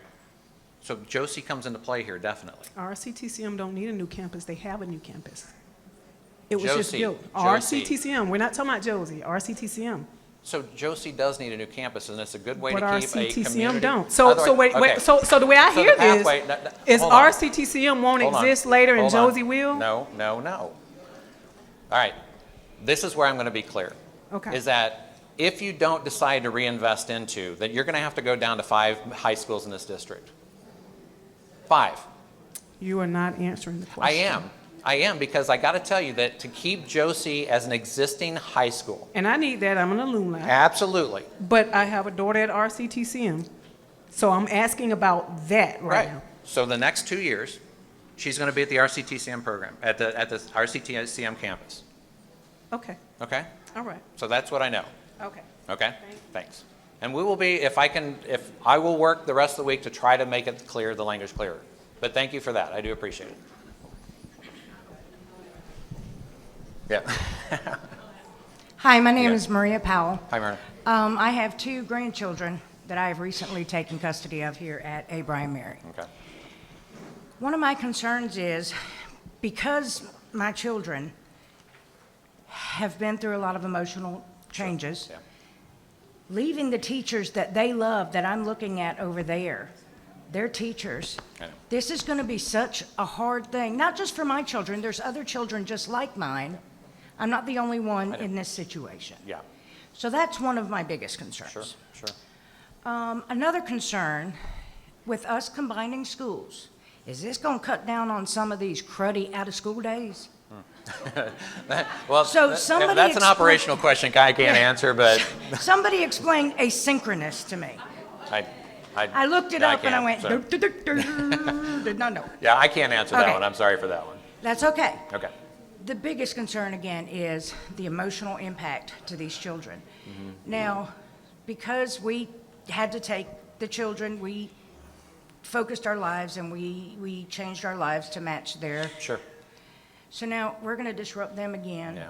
They already get up at 5 o'clock in the morning so that I can get them up, get them dressed, get them to school, get me to work.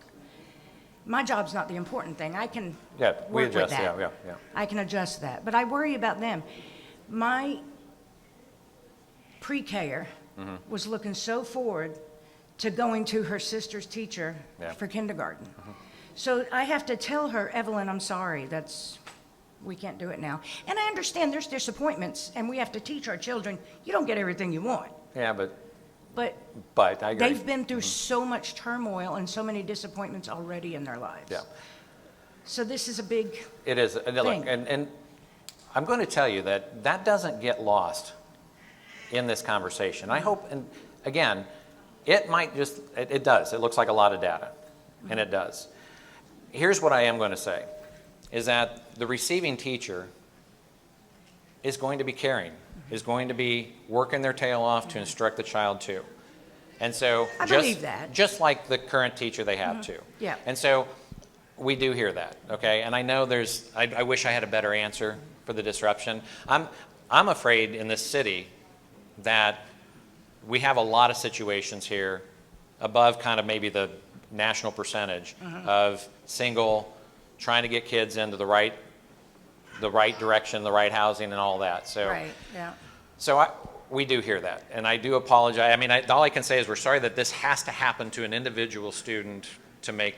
Right. the I mean, full it's benefit. not just mine. I know we it's get many it. It goes others. across. So I I know it's appreciate many that. I others. mean, I appreciate that comment. My other question is, so if we're looking at closing down Abraham Mary, if I read that correctly, we're looking at either Warren Road or Garrett, maybe, possibilities. We'll throw that in there. Okay. Are we going to have to re-register them all over again and start the whole process? Well, I mean- only because I don't know the answer to that registration, but no, I mean, the new Yeah. student assignment is a new Right. student assignment. And so the one thing I can direct you to is that site that we showed you, definitely get on there. Right. Okay, because that'll point you in the right direction, first of all. And then the operational question, I think, is something at the end, if you go back to the back, ask about that registration. I'm sure that doesn't have to happen, but we want to make sure that every student's showing up in the right place. One more question Yes, and I'm ma'am. Yeah, done. yes, absolutely. Do we know if there are going to be any daycare provisions like we have here at prime time? Well, I think one of the operational things that we always pay attention to is like if a school is leaving a school that has an early child or early day or after school program, how do you match that? And so the idea is that a student isn't walking into a less educational opportunity. Okay. Okay, so if it doesn't exist, the district has to make that investment into doing those things. And again, it's like any move you make. The first thing is when I look at, from a condition standpoint, and I look at Jeff and Beth and I say, hey, what are we doing to improve that building before any student walks in? You know, whether it's security, whether it's refreshing the building, program spaces, technology, we want to make sure that they're walking into a better situation that way. The other thing is those additional services that we know are necessary for students. And so if a student doesn't have it and we're closing a building that does have it, we need to make sure that the receiving schools are offering that. Okay. So there is that. But again, with more students, you can fund those things. Right. And so okay. we'll have better opportunity to do it. So we will definitely, that's noted, making sure that's a top priority that we have to make sure that transition is as easy as we can make it. Okay, Okay? thank you. Thank you.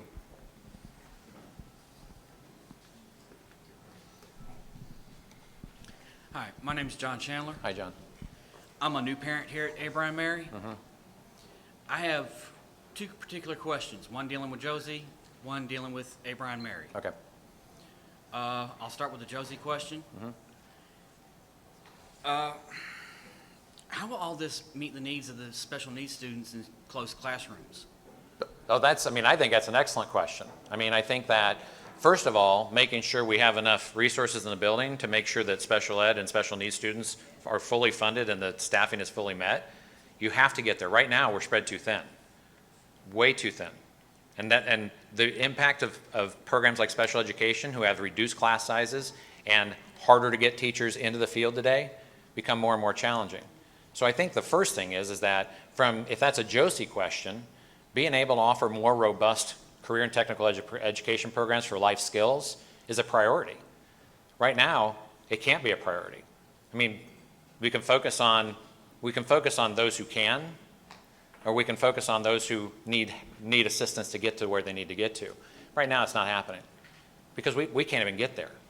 And so a comprehensive high school that would have a high school diploma along with a career focus for life skills can only help a special needs population. So that's one pathway that I think should be a focus, always. And the other thing is, again, our resources are spread so thin. You probably recognize it from a special needs perspective, yes, that you don't have enough teachers or aides or assistants in the classrooms. Can't get there right now. So one of the goals is to try to get there. And again, I'm not going to promise it's next year because the rudder's small, but you got to make those small steps to get there step by step. And hopefully, if your kid's here and they're going to the life skills program in a career center, that'll be ready by the time your student can get there. So to me, that's an exciting pathway, an opportunity that you could explore. All right. I appreciate that question a lot. And dealing with Abraham Mary, it's dealing with the rezoning of the students. My child got in here on the lottery program for the pre-K. Where's she supposed to go? So I think there's some, on the operational side, what I'm going to do is I'm going to direct you to the back, to the student assignment. They can help on that question. I can't exactly answer the exact pre-K question. So on that operational side, I'm going to have to, and I hope you don't mind that, but I'll have to direct you to someone who can give you an exact answer to your question. So you have the right answer. Okay. Okay? Thank you. Thank you.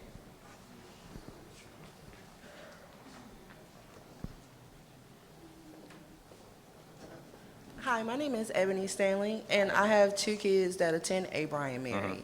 I recently had to move my oldest, who went to Warren Road, to here because Warren Road didn't offer the special ed program for my youngest. So when you talk about closing a school that only that other schools don't offer the program, how do you accommodate our kids who are in the schools that accommodate them by moving into a school that doesn't? So the first goal is to get that program there, okay? So with a bigger student offering and that FTE walking the door to get a program that could be fully funded for special needs. Likely the reason that every school can't offer that, which is a shame, that every school can't offer the full services that you need. But the fact of the matter is the district's in a situation where you can't get there. And so the idea is that to make sure it's a fully funded, that the special needs population is being met. Programmatically, I think, and again, I know I talk programmatically, and maybe that doesn't make sense to people, but programs are what drive this plan, not the facility. All that kind of drives the background of it, the condition of the facility, transportation, staffing, all that. But it's a program that drives where we need to go to. And if you couldn't get it at Warren Road, that means no kid's getting it at Warren Road. Even the kids that live on the boundary. Warren Road isn't a good school, No, because they're a great school. Absolutely, great school. If my kid could have went there, I would have had him go there. But they don't have the program there. And no school should be in that situation where you have to leave because a program's not there. That's the problem right now.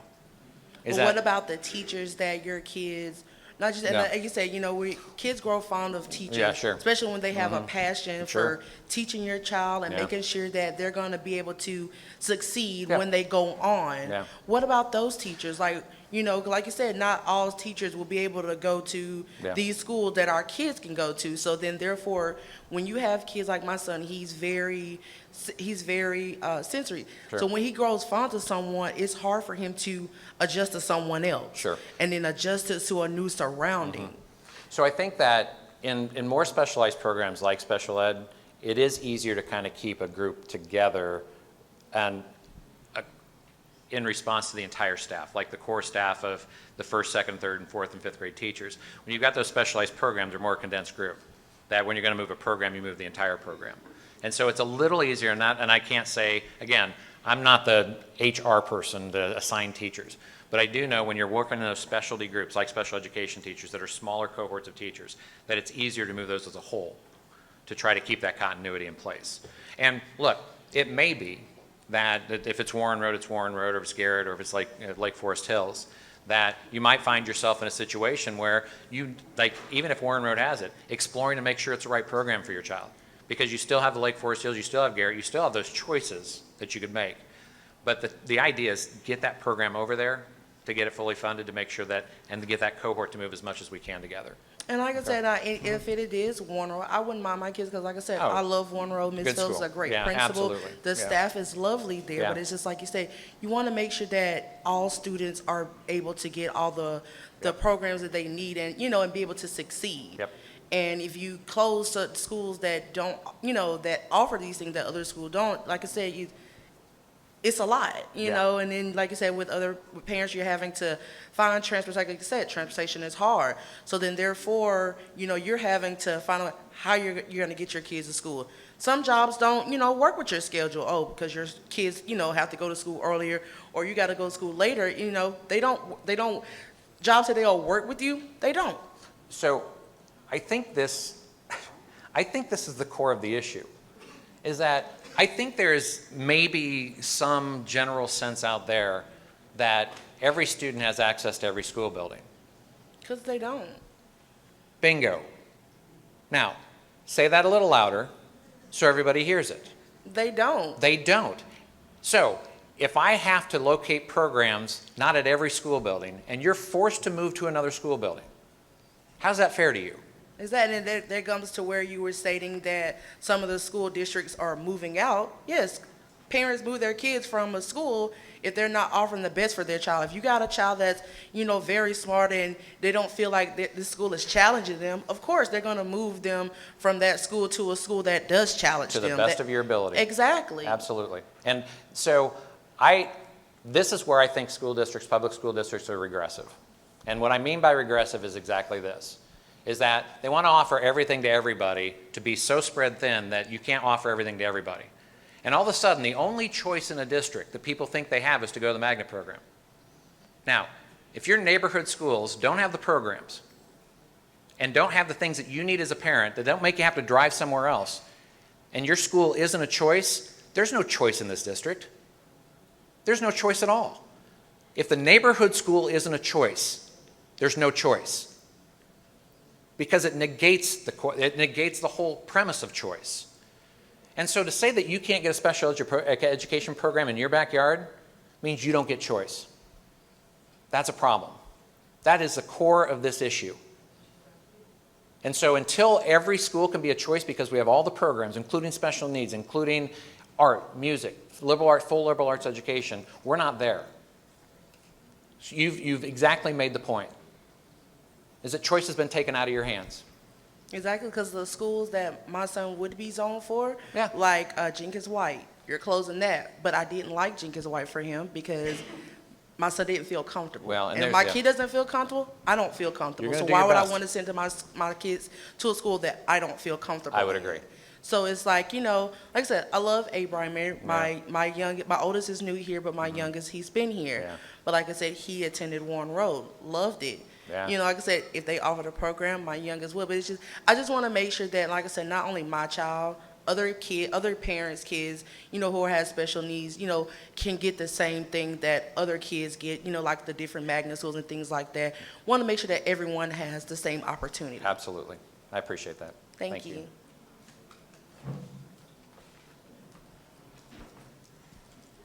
Hi, my name is Jill Kimball, and I'm a retired teacher. Pull that down just a little bit. I'm There you not go. short, No, there you go. I'm sorry. I want them to hear you too. My name is Jill Kimball, and I'm a retired Jill. teacher, but I also have started working with Board of Education, you know, one of my favorite things they're doing. But first, I want to say this to everybody in here. We're not in Columbia County. We're in Richmond County. You have to love the county that you want to live in. You have to make sure it works for you. But also, Columbia County has the same issues we're having. They just do it a little differently on how they do things. We are allowed to get out of paying the school tax. In Columbia County, they're not. No matter how old they are, they're going to continue to pay that tax. Yes. Columbia County, I had a friend that lives in Columbia County. May I finish, sir? let me finish. My friend went to get out of paying, and they told her, now, hey, I'm just saying what was told to me. They told her that it didn't matter how old they were, that they would still be paying the school tax.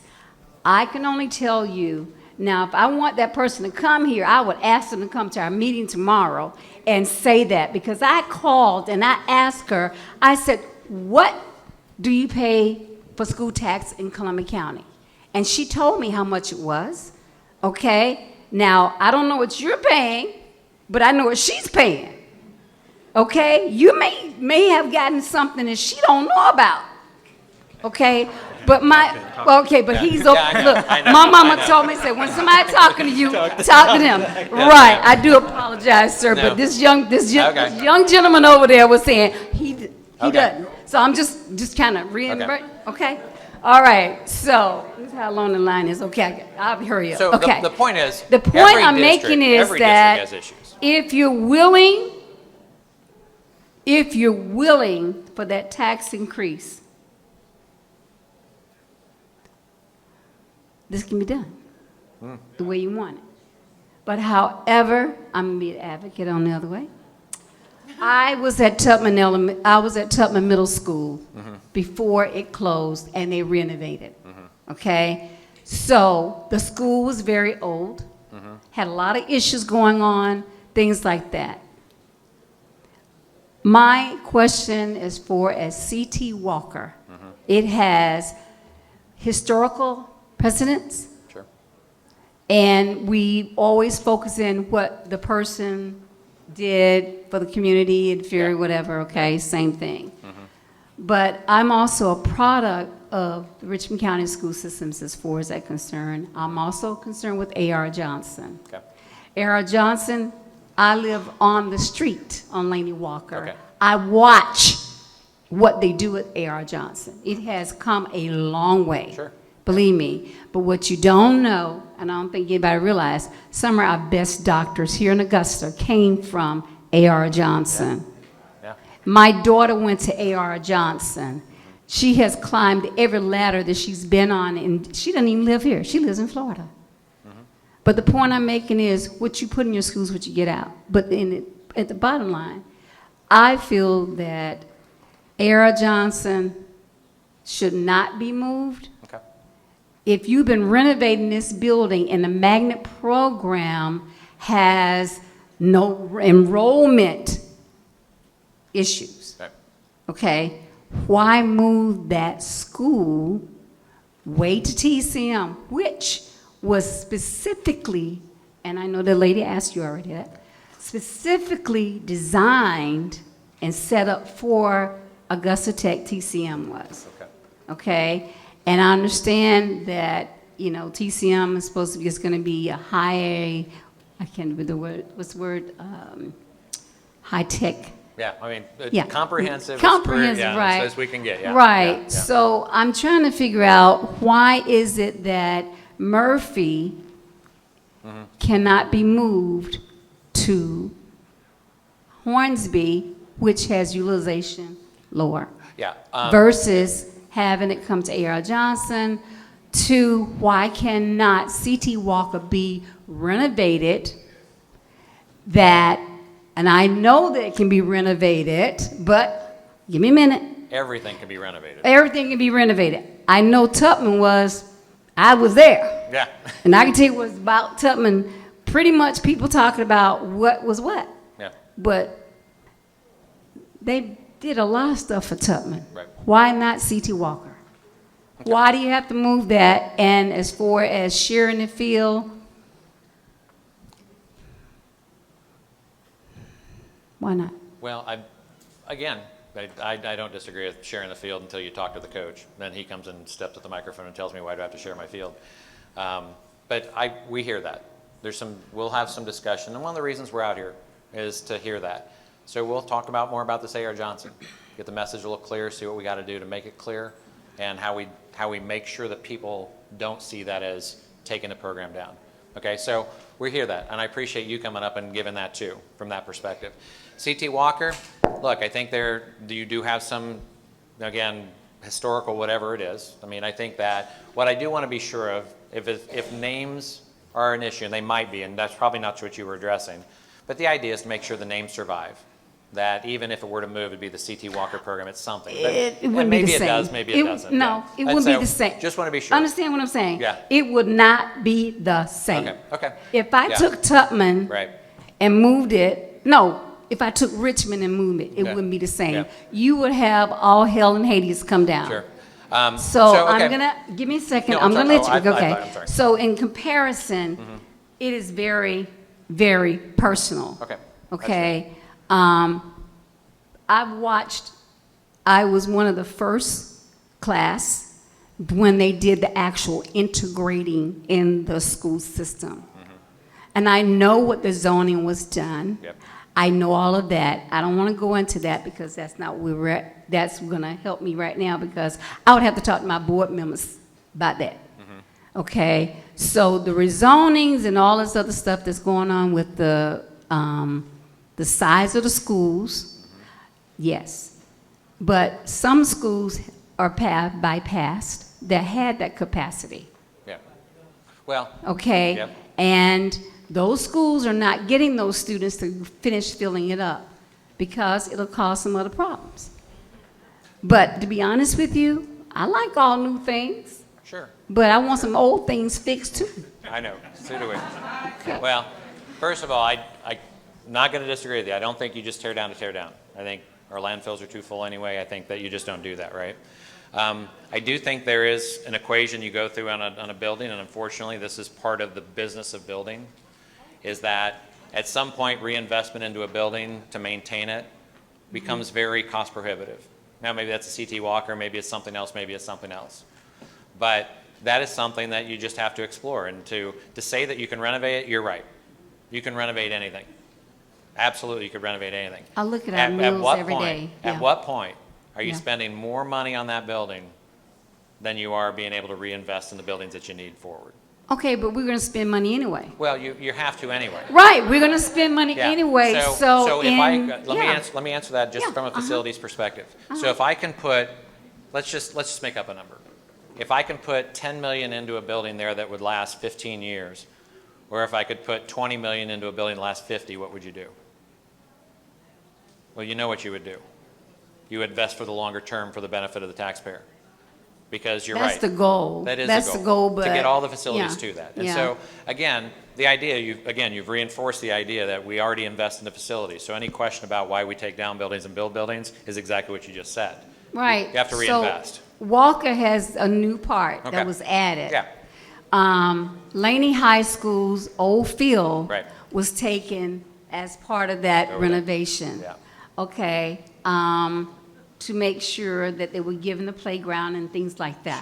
Sure. So, Okay. no problem with that. I mean, Augusta people like stuff new. We ain't all that bad. And you like some old stuff too. Right, Yeah, we you like do. old I stuff, get it. but at the same time, the connection that we have, we always talk about our history, we're always talking about diversity, we're always talking about that.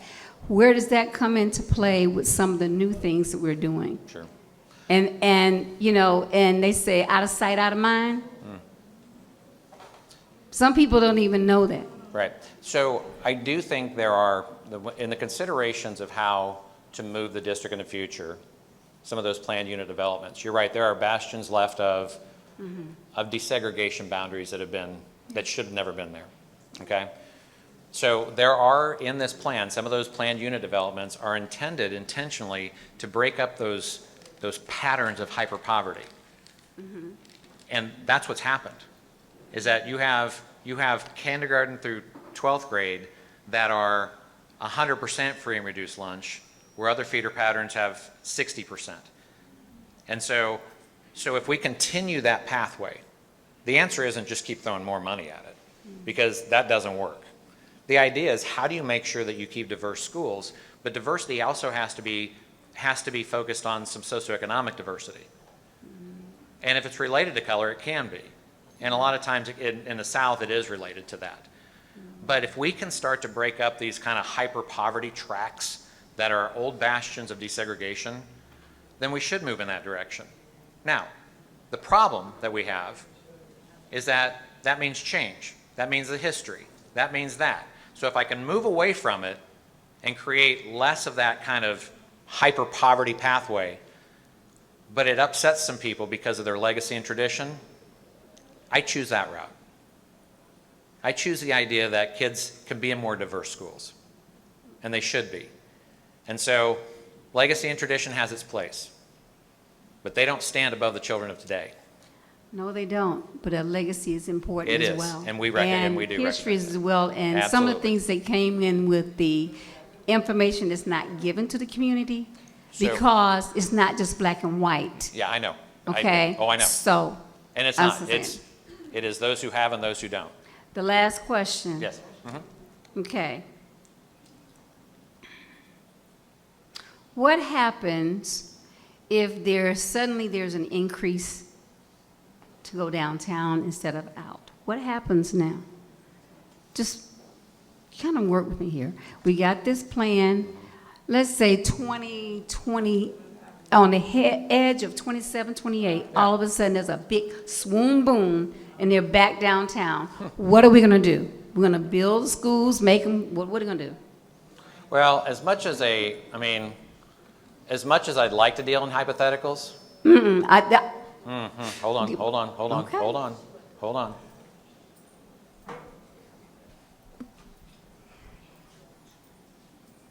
You've got growth. And I still have decline. And? I have aging communities. I have reinvestment. I had a lady just speak earlier that there's not enough housing in areas like the downtown.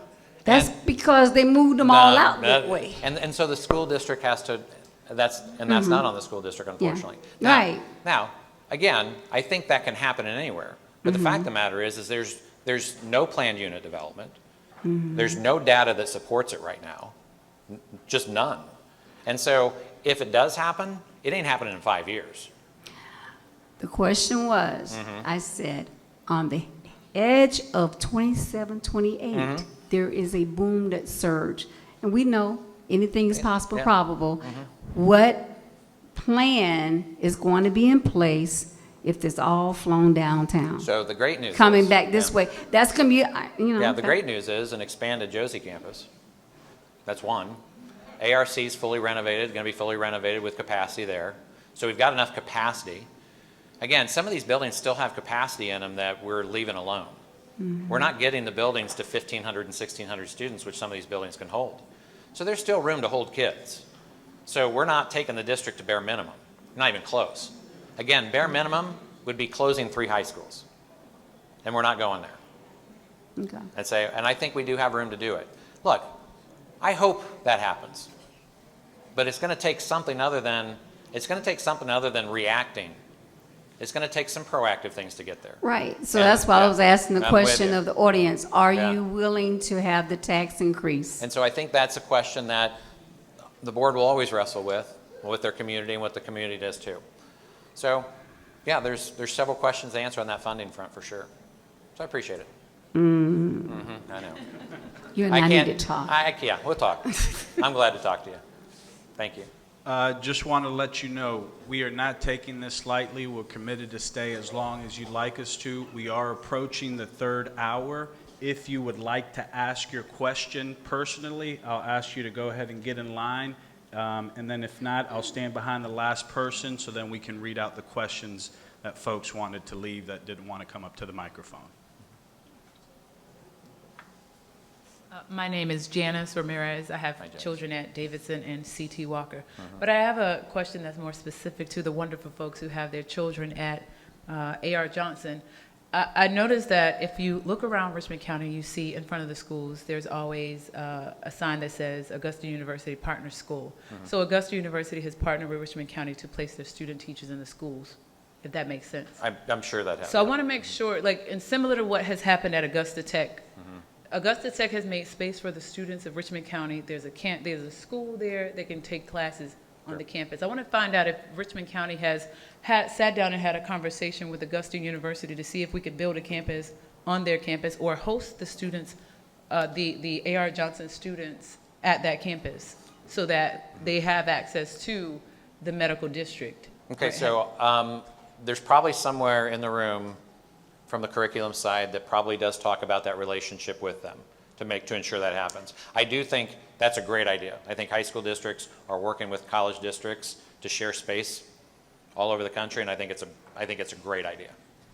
And one thing just to note, the partnership is at select schools. It's not at all schools across the county. So just keep that in mind. And I will just ask you if you'll go directly to your first question. That was it, yeah. Okay, go on to the So following should I ask question. more questions? Yeah. I mean, if you have Yeah. another one, just No. Well, let's give them Yeah. If you have another question, go So ahead. that operational I- question, don't leave before you get an answer to that, though, okay? On the So who partnership. should I see? Dr. Mason, I think that's. Yeah, probably. That's my guy for Yeah, everything. there you go. He's my- All right, so I wanted to find out, so all the work that you are doing right now, are you doing the work before you get the money? Right, so you are closing the schools, you're sending everybody someplace else before the money comes? So the funding doesn't work like that, okay? No, So the okay. funding happens when the FTEs actually walk in the door. So you have to do enrollment reporting every year. Okay, so it's a state report that talks about your average daily membership and your full membership attendance, okay? And so that drives your funding, okay? And so one of the reasons you do a projected enrollment is to anticipate future funding, okay? But let's say that you get funded for 30,000 kids next year and 28,000 show up. You don't get the $30,000, you don't get the 30,000 FTEs. You only get the 28. So it's a little back and forth. You have to do enrollment reporting because funding is directly tied to a student. And it depends on how many students show up. And so it is a little bit of proactive, but it's a little bit of reactive because it has to be. The state is always balancing that for every school district, 181 districts around the state. So that's how they run enrollment, and that's how schools get funded across the country. All right, thank you, sir. Yeah, thank you.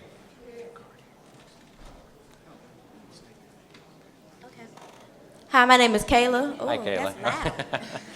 My son goes here at Abraham Mary. I have two questions. One for Abraham Mary and one just a general question for this Okay. plan. Okay. So just for clarification, because I've heard two different things, seen two different things. Will Abraham Mary be closing its doors May of 2025 or open it for the very last time of August of 2025?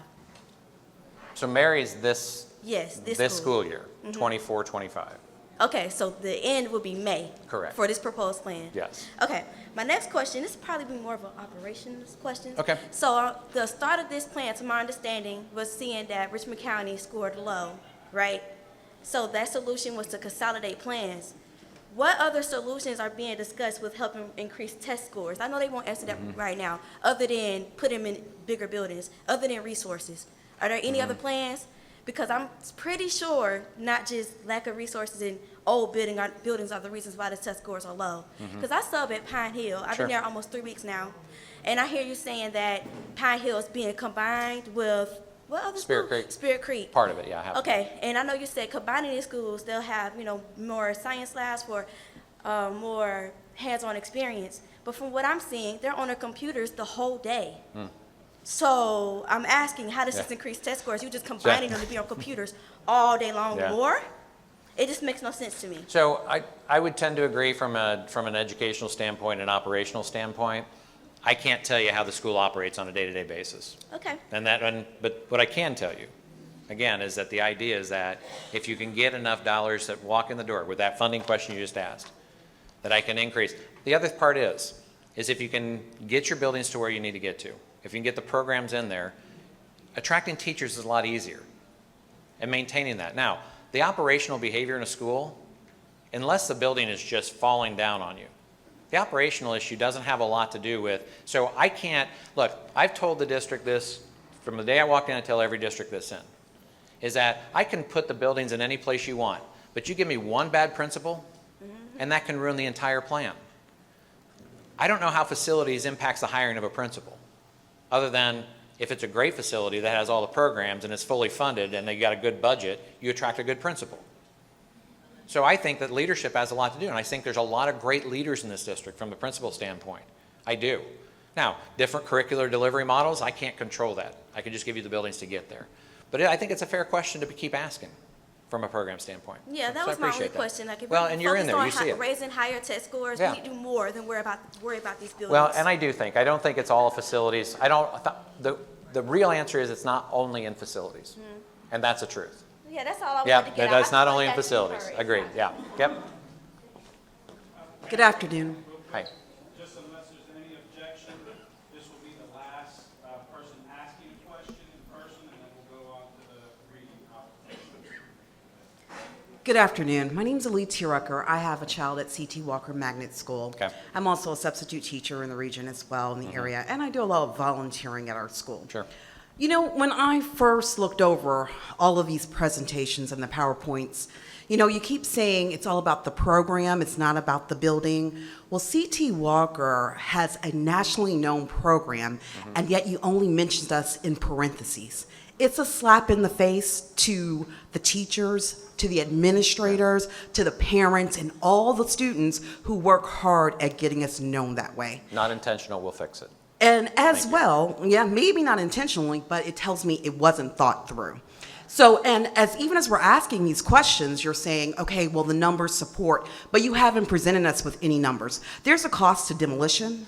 There's a cost to increasing and improving Tubman. Where will our children play? You're still going to put a playground? There's barely any land there. Have you studied the traffic to know how elementary kids will be impacted by the traffic that comes through Walton Way? I just feel like none of it is thought through. It's an afterthought. And as you're standing here telling us you would love to have this comprehensive conversation with us, but we've reached out. 290 parents have reached out and requested for a meeting for C.T. Walker, and also requested to get a tour of Tubman. And it sounds like you all haven't even done the tour, much less give us one. So, I mean, I just feel like you're just not answering any questions for my children at C.T. Walker. And I get that maybe there's an overall thing, but if it's about the program, then we need to look at the programs that are winning and succeeding, not as an afterthought, but as how can we do more of this? So are there numbers? Do you have real factual numbers? Is there any true data? Because right now, C.T. Walker, we're at 89%. What does 11%, how does 11% affect our funding? You know, I need real numbers because we don't have true numbers. It's an overall numbers. And as well, we've already grown just last year. So you're going to move us into a building with a lower capacity of only 700 students. We're already at 678. Where's the room for growth? If there's going to be access for everyone, if we need to be in a location that's accessible, there's no room for us to grow anywhere. So where do we go from there? So the first thing is that the magnet schools don't have a capacity based on their building. It is a programmatic capacity. Okay. So it doesn't matter. Like if we want to put it in 1,000, maybe you could never get to 1,000 because your program won't support it. Where would we go if we that's were to get true. to? I If don't you know put us that in answer. Tubman, Well, we that's couldn't true. grow to 1,000. Well, You're cutting us you're right. off right Well, there. But the point wasn't that. The point was it's a program capacity. It's not a building capacity. Okay? And so not putting them in a building that would crowd them. Okay? Second of all, that the facilities team has done. And the cost to renovate versus go to another building for C.T. Walker versus Tubman is substantially larger. And that's including demolition as well. Well, So we're also including demolition. Look, the demolition is going to be $7 a square foot. But what it does, again, is it And enhances the landscaping. middle school program or the middle school offerings at that site also. And so there's a benefit beyond that. Again, demolition's not always easy. And if you think it's a building that is winning your program, I'm going to contest that. It isn't your building. Because you don't go to Well, that no, neighborhood. You're not walking your kids into it's- school. hold on. You're not concerned about your elementary school on a busy street. I will just ask you this question. Had C.T. Walker been put in another building 10 years ago, would it be unsuccessful? I don't know. Well, neither do I. Do you have any facts to prove that it's going to be more successful there? Because I'm sure if you looked at traffic, data, other things. I know that where the building is. Or the space for a playground for our children, where's that going to go? This facilities team has done that review. And so they know that there's room for that. They're going to improve. They've got that whole circulation to make sure all that circulation works for bus traffic and car traffic. So that investment does have to be made. So there will be no more walk-ups? Because if you were at there could CT, be. exactly, There it could couldn't be. be. And that makes a difference in our community. Sure I'm a does. walk-up parent. We actually get together, we talk, we come together, we figure out who's going to volunteer, what we're volunteering for, how we're putting our funds towards the school. That does change the feeling of the school. And now you're telling us we won't even be able to walk up anymore. So location makes a difference. It does make a difference. I agree. Well, you just said it didn't. No, I didn't. I said facility, not location. Okay. So Well, I have no I'm more going to tell you, questions. again, my question just goes back to the idea, if it would have been a different location, I'll use your word, I said facility. If it had been a different location 10 years ago, with the right operational and the right delivery model and the same parents volunteering, you'd be successful. Well, Because what we're that's what makes it concerned about successful. right I agree now with is that. our location Okay, and the that's fair. building, the That's fair. facility and the location of that facility That's fair. for elementary school children. Okay. That is our concern. Okay. And so you did say you were willing to have a comprehensive conversation with us CT Walker parents, and we have 290 parents who are ready to have that conversation. So if we will, So how does that well, happen? Okay, we'll have to get on the schedule. Look, I'm willing to make that conversation. I drove 5 hours to be here Saturday morning for a conversation. Awesome. I'm willing to make the drive to get here to make sure I have the conversation. Okay. So you do have that person for a comprehensive listening session. However we get it on the calendar, I can't control that. Well, right, They'll so let who me does know. it? They can let me know. Everyone heard he just gave the Yeah. promise. So again, Okay, awesome. Yeah. So Before you yeah. leave, I'll give you my contact info. Yeah. Okay, perfect. So, and again, perfectly glad to have the conversation. Now, we can explore all those things. Okay. Okay? Well, and that we can sounds fair. explore all things. And I think that's fair. I do too. I think that's fair. Okay, Okay. thank you. Thank you. My name's Hey, Heather. Raise that up just a little bit. So that way they can hear you back. Yep. There you My go. name's Heather. I have Hi, a Heather. fourth grader at CT Walker, and I have an incoming kindergartner at CT Walker as well. Okay. I'm going to build on just about everything she said because I had almost the exact same questions. Mainly exactly what she said. That building will hold around 700. We're almost at that. This builds as well. I have that fourth grader. So when, before tonight, when my fourth grader got into CT Walker, a magnet school, I thought it was a big deal. Before tonight, I thought it was a big deal.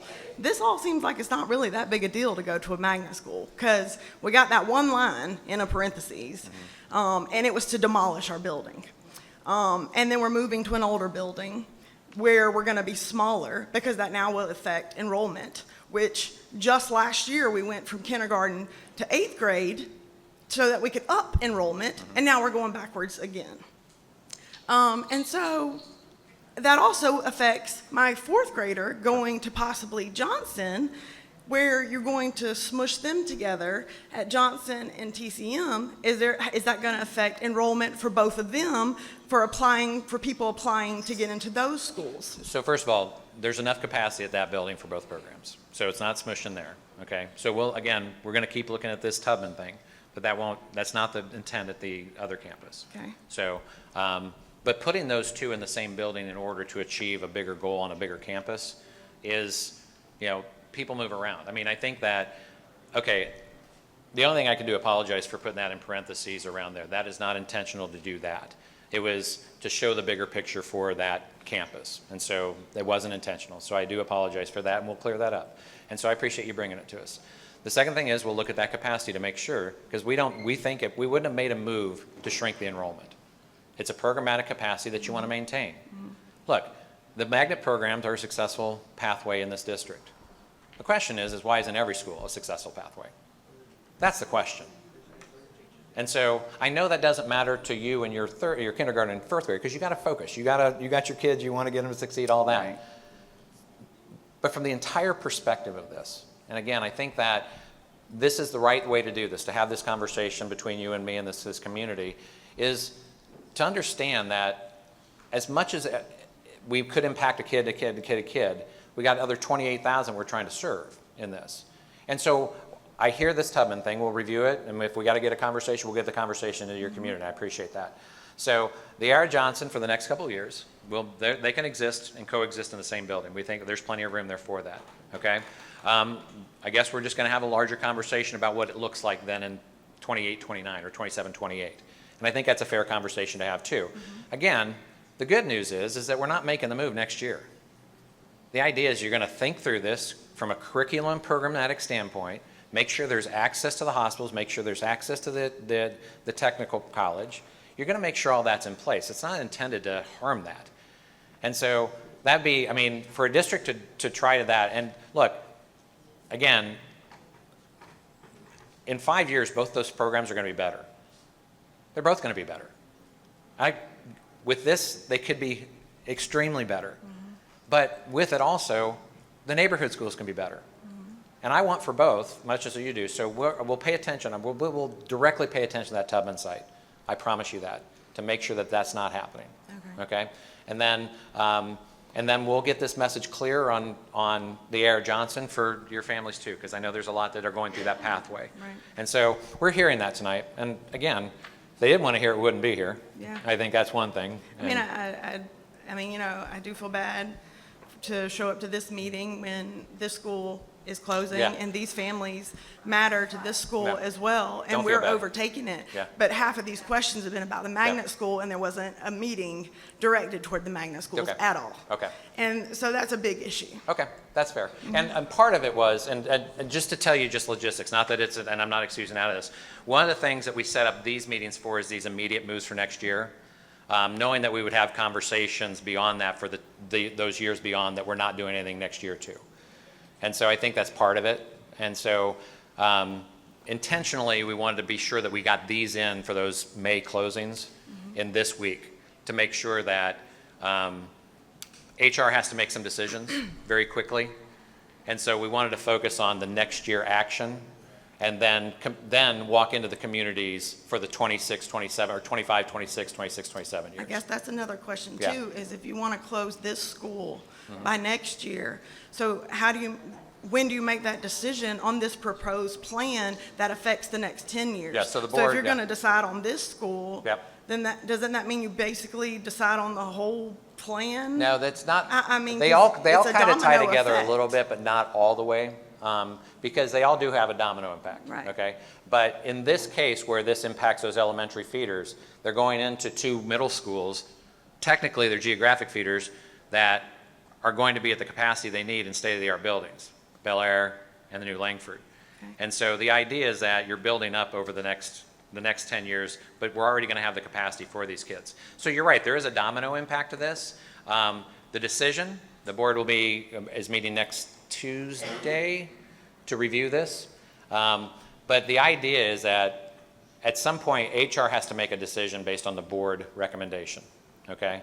And we're in March now. If we put this into April, we really jeopardize kind of movement and coordination of staffing and all that. So the idea was to get out here as quickly as we could, making sure we had all the data we needed, then to have the right conversation with communities. Board members are hearing you guys. Again, the good news, for the Tubman discussions, for the Josie discussions, all that, those are 2 years down the road. So we can have these conversations and make sure we get it right for It's that. just We're with you. a little alerting that, Okay. I mean, this school's going to be closing in less than 3 months. Yeah. And we're having the meeting now, so I don't feel too comfortable Well, in 2 to 3 years Yeah. that, I wish it, well, and again, I think that the past approaches, and I think when I got brought into this, was almost couldn't break this mark, to be honest with you, because we've been working with a community task force. We've been trying to collect all this data that we can get in there. We've been talking to HR, transportation, so there's a lot of logistics behind there. I agree with you. This meeting doesn't need to happen in March and April. No. But that's been kind of the MO. One of the reasons to do a comprehensive facilities plan is to make sure that we're not coming in April or August, you're waking up wondering if your school is going to close. That we lay it out for 5 years and we have time to adjust in that 5 years. And so we don't have to come out in March anymore. We want to make sure the conversation's early and as transparent as we can be. And that's the goal. And unfortunately, I walked into a situation where it wasn't that. We're trying to change that motive a little bit, and we're going to get there. So expect the community conversations in your communities and your schools to happen over the next few years, because they're going to happen. Okay? So thank you for that. Thanks. Sorry, I'm taking notes. No, you're fine. You're fine. Okay. My name is Ashley Gutierrez. Hi, I'm Ashley. Tyler. I live just up the street on Almond. My daughter is scheduled to start A. Mary next fall, I guess pending. So I just want to clarify. Yes, thank you. Someone already asked this one, so I'm just going to table it. I just want to clarify, my understanding of the goal of this plan is to consolidate schools to boost enrollment to then qualify for the state funding that we're not currently receiving, and we're therefore trying to make up in local taxes. Is that correct? So it's a balance of the two. Okay. It's to maximize the state dollars that get in, and then to shrink the dollars local dollars that have to be invested. So Okay. it's a two-way street, absolutely. So, I guess I don't really foresee shrinking the local dollars. I've never seen my taxes go down. And if they're going to the schools, I'm okay with them staying up. Oh, yeah. So how do we ensure that the tax dollars that the local government or local citizens are contributing continues to contribute to programs and teacher salaries and not get directed to other things? So I think there's the broader question, and this is a great question. And because I think what school districts run into, and I think every school board faces this, is that 70% of your community doesn't touch a school. And they're being asked to support schools also. Because you got to get to 50+1 at some point. And so, and not everybody that goes to schools support a school like a levy, an operational levy. And so the uphill climb for a school district is to try to convince those who aren't touched by schools daily to either maintain a tax rate or to ask for a little more. Now, to look at our senior community, that's difficult, obviously. But I will tell you that my experience is that most senior communities support schools. They're just a generation that has always supported schools, and they will continue to do that. So we find an uphill climb when asking voters, 70% of the voters who never get to touch a school building in the public school system, to support a school system that they already think is wasting money. And so if we can prove to that non-school taxpayer that we're trying to maximize from an operational and a programmatic standpoint, we stand a better chance of making that ask, I think. And so I'm a citizen in a school district too. And I happen to know that I see districts from a different perspective. I keep an eye on mine too. I don't want wasteful spending on facilities when I know they can be in programs. Now our school district happens to do a good job with it. But 70% of my district doesn't have kids.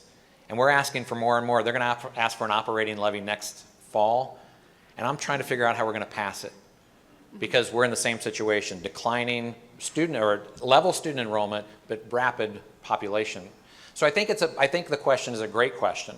How does the school board go ask our community to continue to maintain and operate our buildings from a local perspective?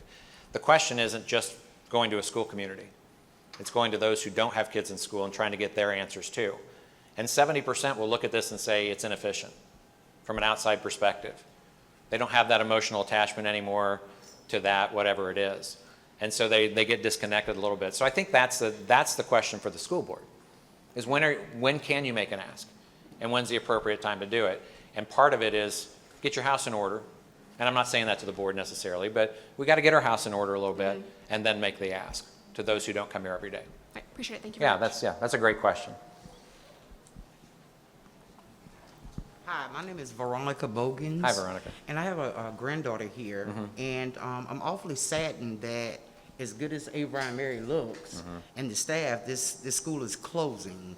And I think that sometimes when we think about things like a comment could be Davidson. I know you say those monies don't mean, but those numbers don't mean anything to me because most of those students live in Columbia County, and they drive here every morning. Because they can. And they're let in because of friends. Yeah. Yeah, an operational issue I can't answer, but yeah, I appreciate it. I'm not asking you to answer a Okay. question. Okay. I'm making comments. Okay. And when you made them, I was quiet.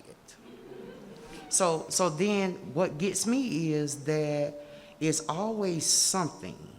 And then the mere fact that Tut and Langford, okay, that's going to close. What's Langford going to be named? Since the historic black school, Tut, John M. Tut, is going to be gone, what is Langford going to be named when it's rebuilt? Is this a question? You heard it. Okay. I thought I heard one before too, and I apologize for interrupting you.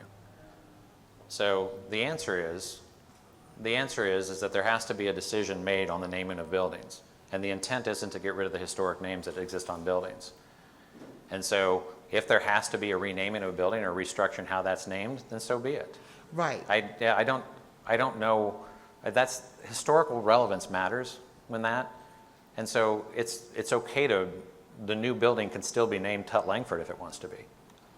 But do you see, because I can see how your body structure changes when that would be a iffy subject for us, because my mom went to Tut, I went to Tut, You know, I Great. went to Abraham Mary. I mean, so these are schools that are closing, and I know how you say certain things aren't comfortable, and you're letting us know that. I want you to know, for me sitting in that seat, that's not comfortable. And to see the other schools that were of color change. And the reason you said you would like to know why certain scores are at certain schools, well, certain teachers are at certain schools.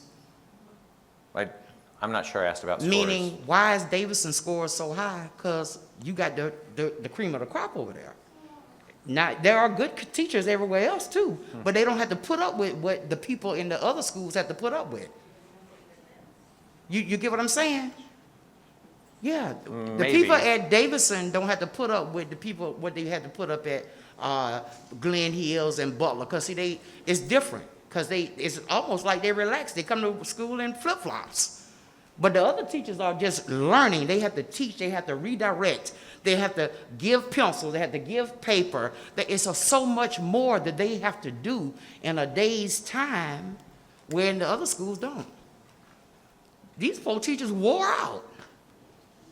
I mean, down to I see someone be so agitated, not for the love of teaching, but the love they have for these students and how much they have to pour out of themselves into them. When you go to A.R. Johnson, you go to the, not to say that things don't happen at those other schools, because it does, but nothing like this. I think spread the teachers out. You want to spread the buildings out, spread the teachers out. So if they can teach so good here and they're so relaxed, let somebody else be relaxed. Spread the love. You know what I mean? And these buildings, all these buildings shouldn't be shut down.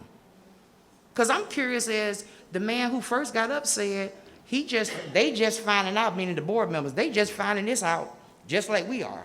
Well, how long you been here? No. That's what he said. He said they are learning every time they Didn't he say that? He says they're learning every Didn't he say that? All right. Then, ma'am, if I can't answer or address a question, Okay, I'm just but going to end this. George. So if I can't respond to that. Yeah, I know, but I'm saying, how long have you been here, and how much are they paying you for this? So, 1 second. First of all, what Mr. Walker said was that he has been informed through the process, and he learns every time he hears that. He did say that we're hearing some things, and I think he's listening to this, about those concerns out there. I think that's exactly right. They're learning as they sit here. That's why they're here. This school board has walked through this process of data. They've seen it. But why? They've seen options. They've seen recommendations. They came in December when we went to a community meeting we held in December. Remember? Down there to Tabernacle. Yeah. Right. And so where, I don't know, 50 people showed up? 50? Right. That were concerned about their schools closing? Yeah. But guess what? What? So you think you're saying something? No, I'm not. But you got times there here now. What I'm saying is the school board has heard You got this. times there here The now. school board has heard And how this, much ma'am. does this cost? We losing. Paying you, paying everybody else. We still losing. Don't touch. George, it's okay. She loves me, even though she's mad at me. I just want to make sure we get to your question. Do you have an additional question? Yeah, because I'm feeling this. Okay. I'm seeing the inheritance leave. That's what I'm seeing. And we dancing around all these other questions, and we having all these logistic, and they want to name this and doing on these graphs and stuff. But when it's all broke down, who is hurting? What do you mean? I just made that as a closing comment, but that's a question. Who's hurting? Yeah, you're one of the top, lowest 10 school districts performing. We've been that and way. You want to do. We was that way before you came. So let's keep it that way. So let's keep it that way is the answer? You was that way. We were that way before you came. Oh, okay. So let's just leave it that But way. we weren't closing down buildings though, sir. Yes, Adding you more were. money. You closed schools last year, and you did the year before, and you did it without the community. We closed all these black schools. Ma'am, there's not a neighborhood school that is majority You want to say black. neighborhood instead of, I understand. Don't get that's. I understand. But see, somebody got to break the ice. We saying we dance. You're just dad is wrong. We dance around everything when we should be. Ms. Laura Stone, her question is, how will the magnet school and the public school programs be integrated? How will the magnet school and public school programs be integrated? Laura Stone.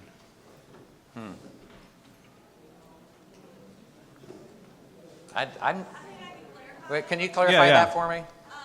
So like, to get into a magnet school, you Oh. have to test. Mhm. So see, you don't have to test either. So there's still gonna be a testing process for this new technical.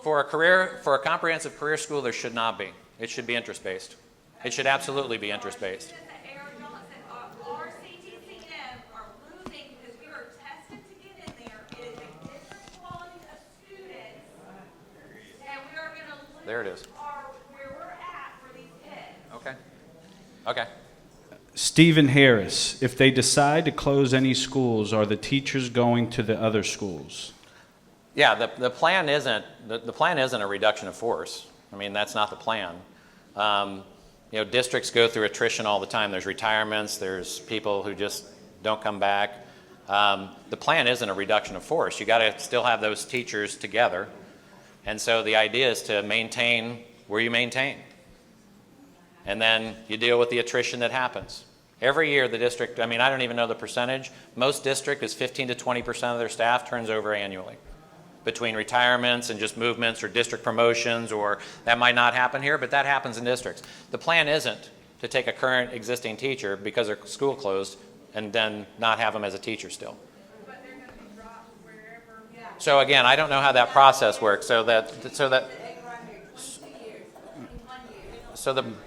process again, how the reassignment works, I don't know how that works. Will the A.R. Johnson health rotation then drive back to the health district? The plan is that you keep that connection. Again, we're going to have to work this conversation a little more, I think. I think that what we heard tonight is a concern. And so we have to figure out how that message is clear, how that still works. Are there existing classrooms in the 3 buildings to receive Mary students? Yeah. Yeah, the capacity is there for them. Okay, and again, understanding that there are kids that are going to transfer out of these boundaries to go to other choice schools. And they can do that. And so we can expect, first of all, we don't have the live-in enrollment up to the capacity of the buildings. We've shown that. And there's always going to be choice. So kids are going to go to C.T. Walker and come out of these boundaries. And kids are going to go to other boundary schools because maybe their parent teaches there, or that's where they're going to work. So the transfer policy always impacts that. But we can't, because the transfer is volatile, and to track transfer is difficult oftentimes, we look at that live-in and we know the live-in has enough seats and plenty of seats for students that live in these boundaries. My challenge is test it. Stay in your neighborhood school and get a really good program there. Because they are really good programs here. So it's got to be a balance. I know. It's got to be a balance. So just wanted to, first of all, thank the principal, thank all the parents and teachers that are here tonight. Thank you for everybody. Is that a question you want me to ask?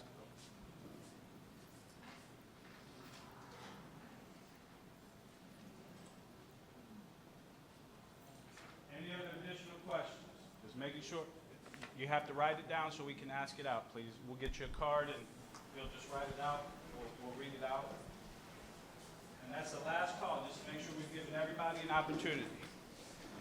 What alternative solutions have been explored to get funding required to support the goal that is trying to be achieved?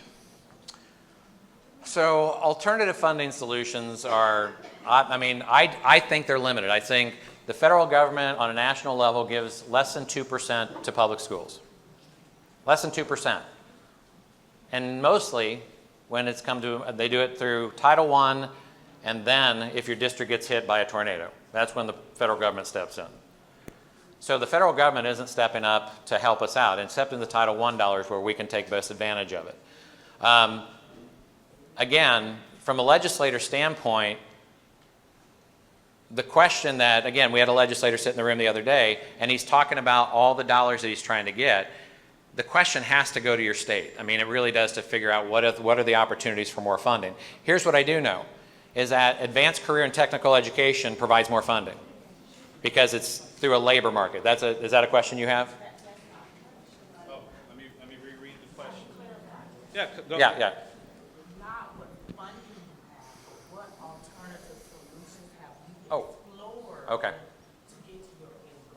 To get Okay. funding required to support the goal that is trying to be achieved? So, yeah. Okay. Yeah, yeah. Mhm. I mean, my answer would be, is this project about money? No, it's not. Does money have something to do with it? Absolutely. And the proof is right there in that slide that showed how the state funding plays a role in this. Now, if this was strictly about money, I can tell you there are other alternatives. First one could be, just like the lady sitting next to you said, we can raise, taxes could be raised. Not only from the school board standpoint on their millage rate, but also from the commission standpoint on their millage rate. So are there alternatives? Absolutely. Are they the most cost-effective alternative for the taxpayers that are sitting in this room, for the parents that have been working and worked a full shift and then came here and sat at a meeting for 3 hours? I don't know. Oh, and you know, actually, I'm glad you said that because I did keep your card to the side. Because the comment that you made here, the presentation needs to add the problem statement, goals and objectives, and side by side of the facilities and structures. Absolutely. Because I think that's going to help us illustrate this to a greater detail, which is the point of this meeting. This is all a dialogue. As they started off with the meeting said, this is not set in stone. This is a living document. This is a recommendation. And all of this adds to this. That's why there's a court reporter here. Oh, absolutely. If you hold on. That's why there's a court reporter here, capturing everything that's said. No, ma'am. And I have to tell you, it is not set in stone. I'll be 100% on. No, it's not. Ma'am, can you please go to the very first slide? Just the very first slide. Because here's the one thing I do want to be able to do, is show the transparency. Go to the very first slide on what it said, where it was in big, bold, red letters. Hold on, just give me a second. Just give me a second.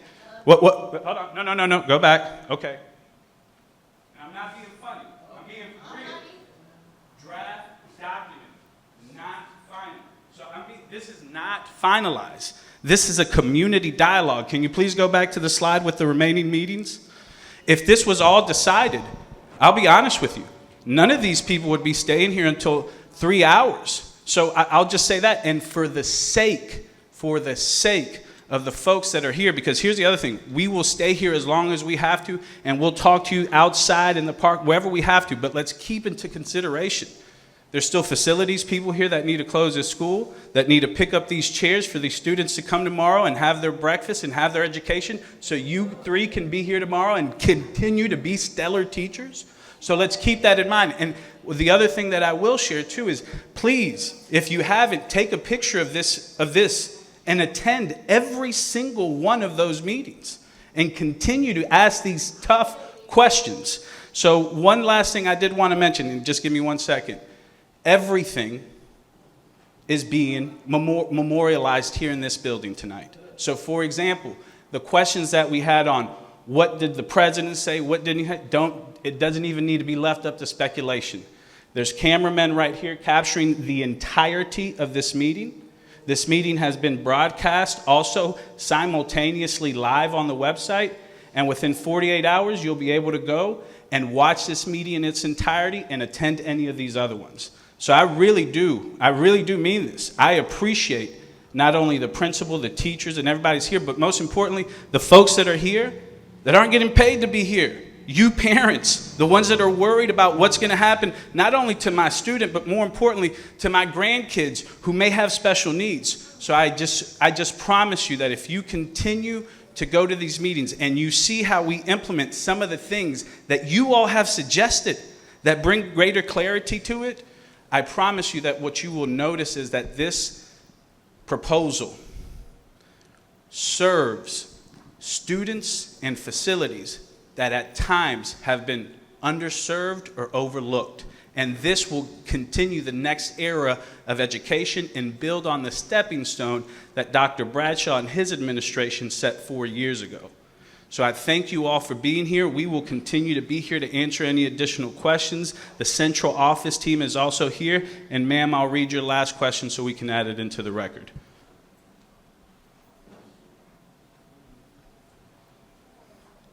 changing schools is based on requests from the school board. How does that change now? Sounds like that's an operational question, or? It's a policy question. That the policy is that you still request to the board. So that it's a policy, unless the policy changes, we change. And that would be a board decision to change policy. And I haven't heard that. So. After school, Good question. after school programs will change. How will that be assessed? Again, the intent is that the students don't walk into less of a program. And so if it goes to the next school and it doesn't have it, it has it. So that's the intent. Don't take students into a school that has less opportunity. So that's the goal. And just an additional comment that they wanted to read into the record, school boarding meeting time needs to be changed for everyone to have the ability to come. You're going to get the turnout that you don't want to see at 6 p.m., not like what you got for 3 p.m. 3 p.m. turnout ain't going to be for 6 p.m. And you're exactly correct. And that is why there is 1, 2, 3, 4, 5 6 p.m.s and 1 3 p.m. Because we also have to keep in mind there are parents like mine that was raising me who worked the night shift. So we have to balance all that. And here's the other thing. The reason why we're hitting all these schools is not just because these are the schools that are immediately getting the proposal, but we also have to reach every single parent that has a question about this. So I encourage you to please join us. If you can't make the 3 o'clock, it will be streamed. If you can't stream it live, within 48 hours, you'll be able to watch it in its entirety. Nothing here is being hidden or secret or a gotcha. This is a dialogue that is being presented so we can find collectively the best things for the students of Richmond County. Hope you have a good evening, and we'll be available if you have any additional questions.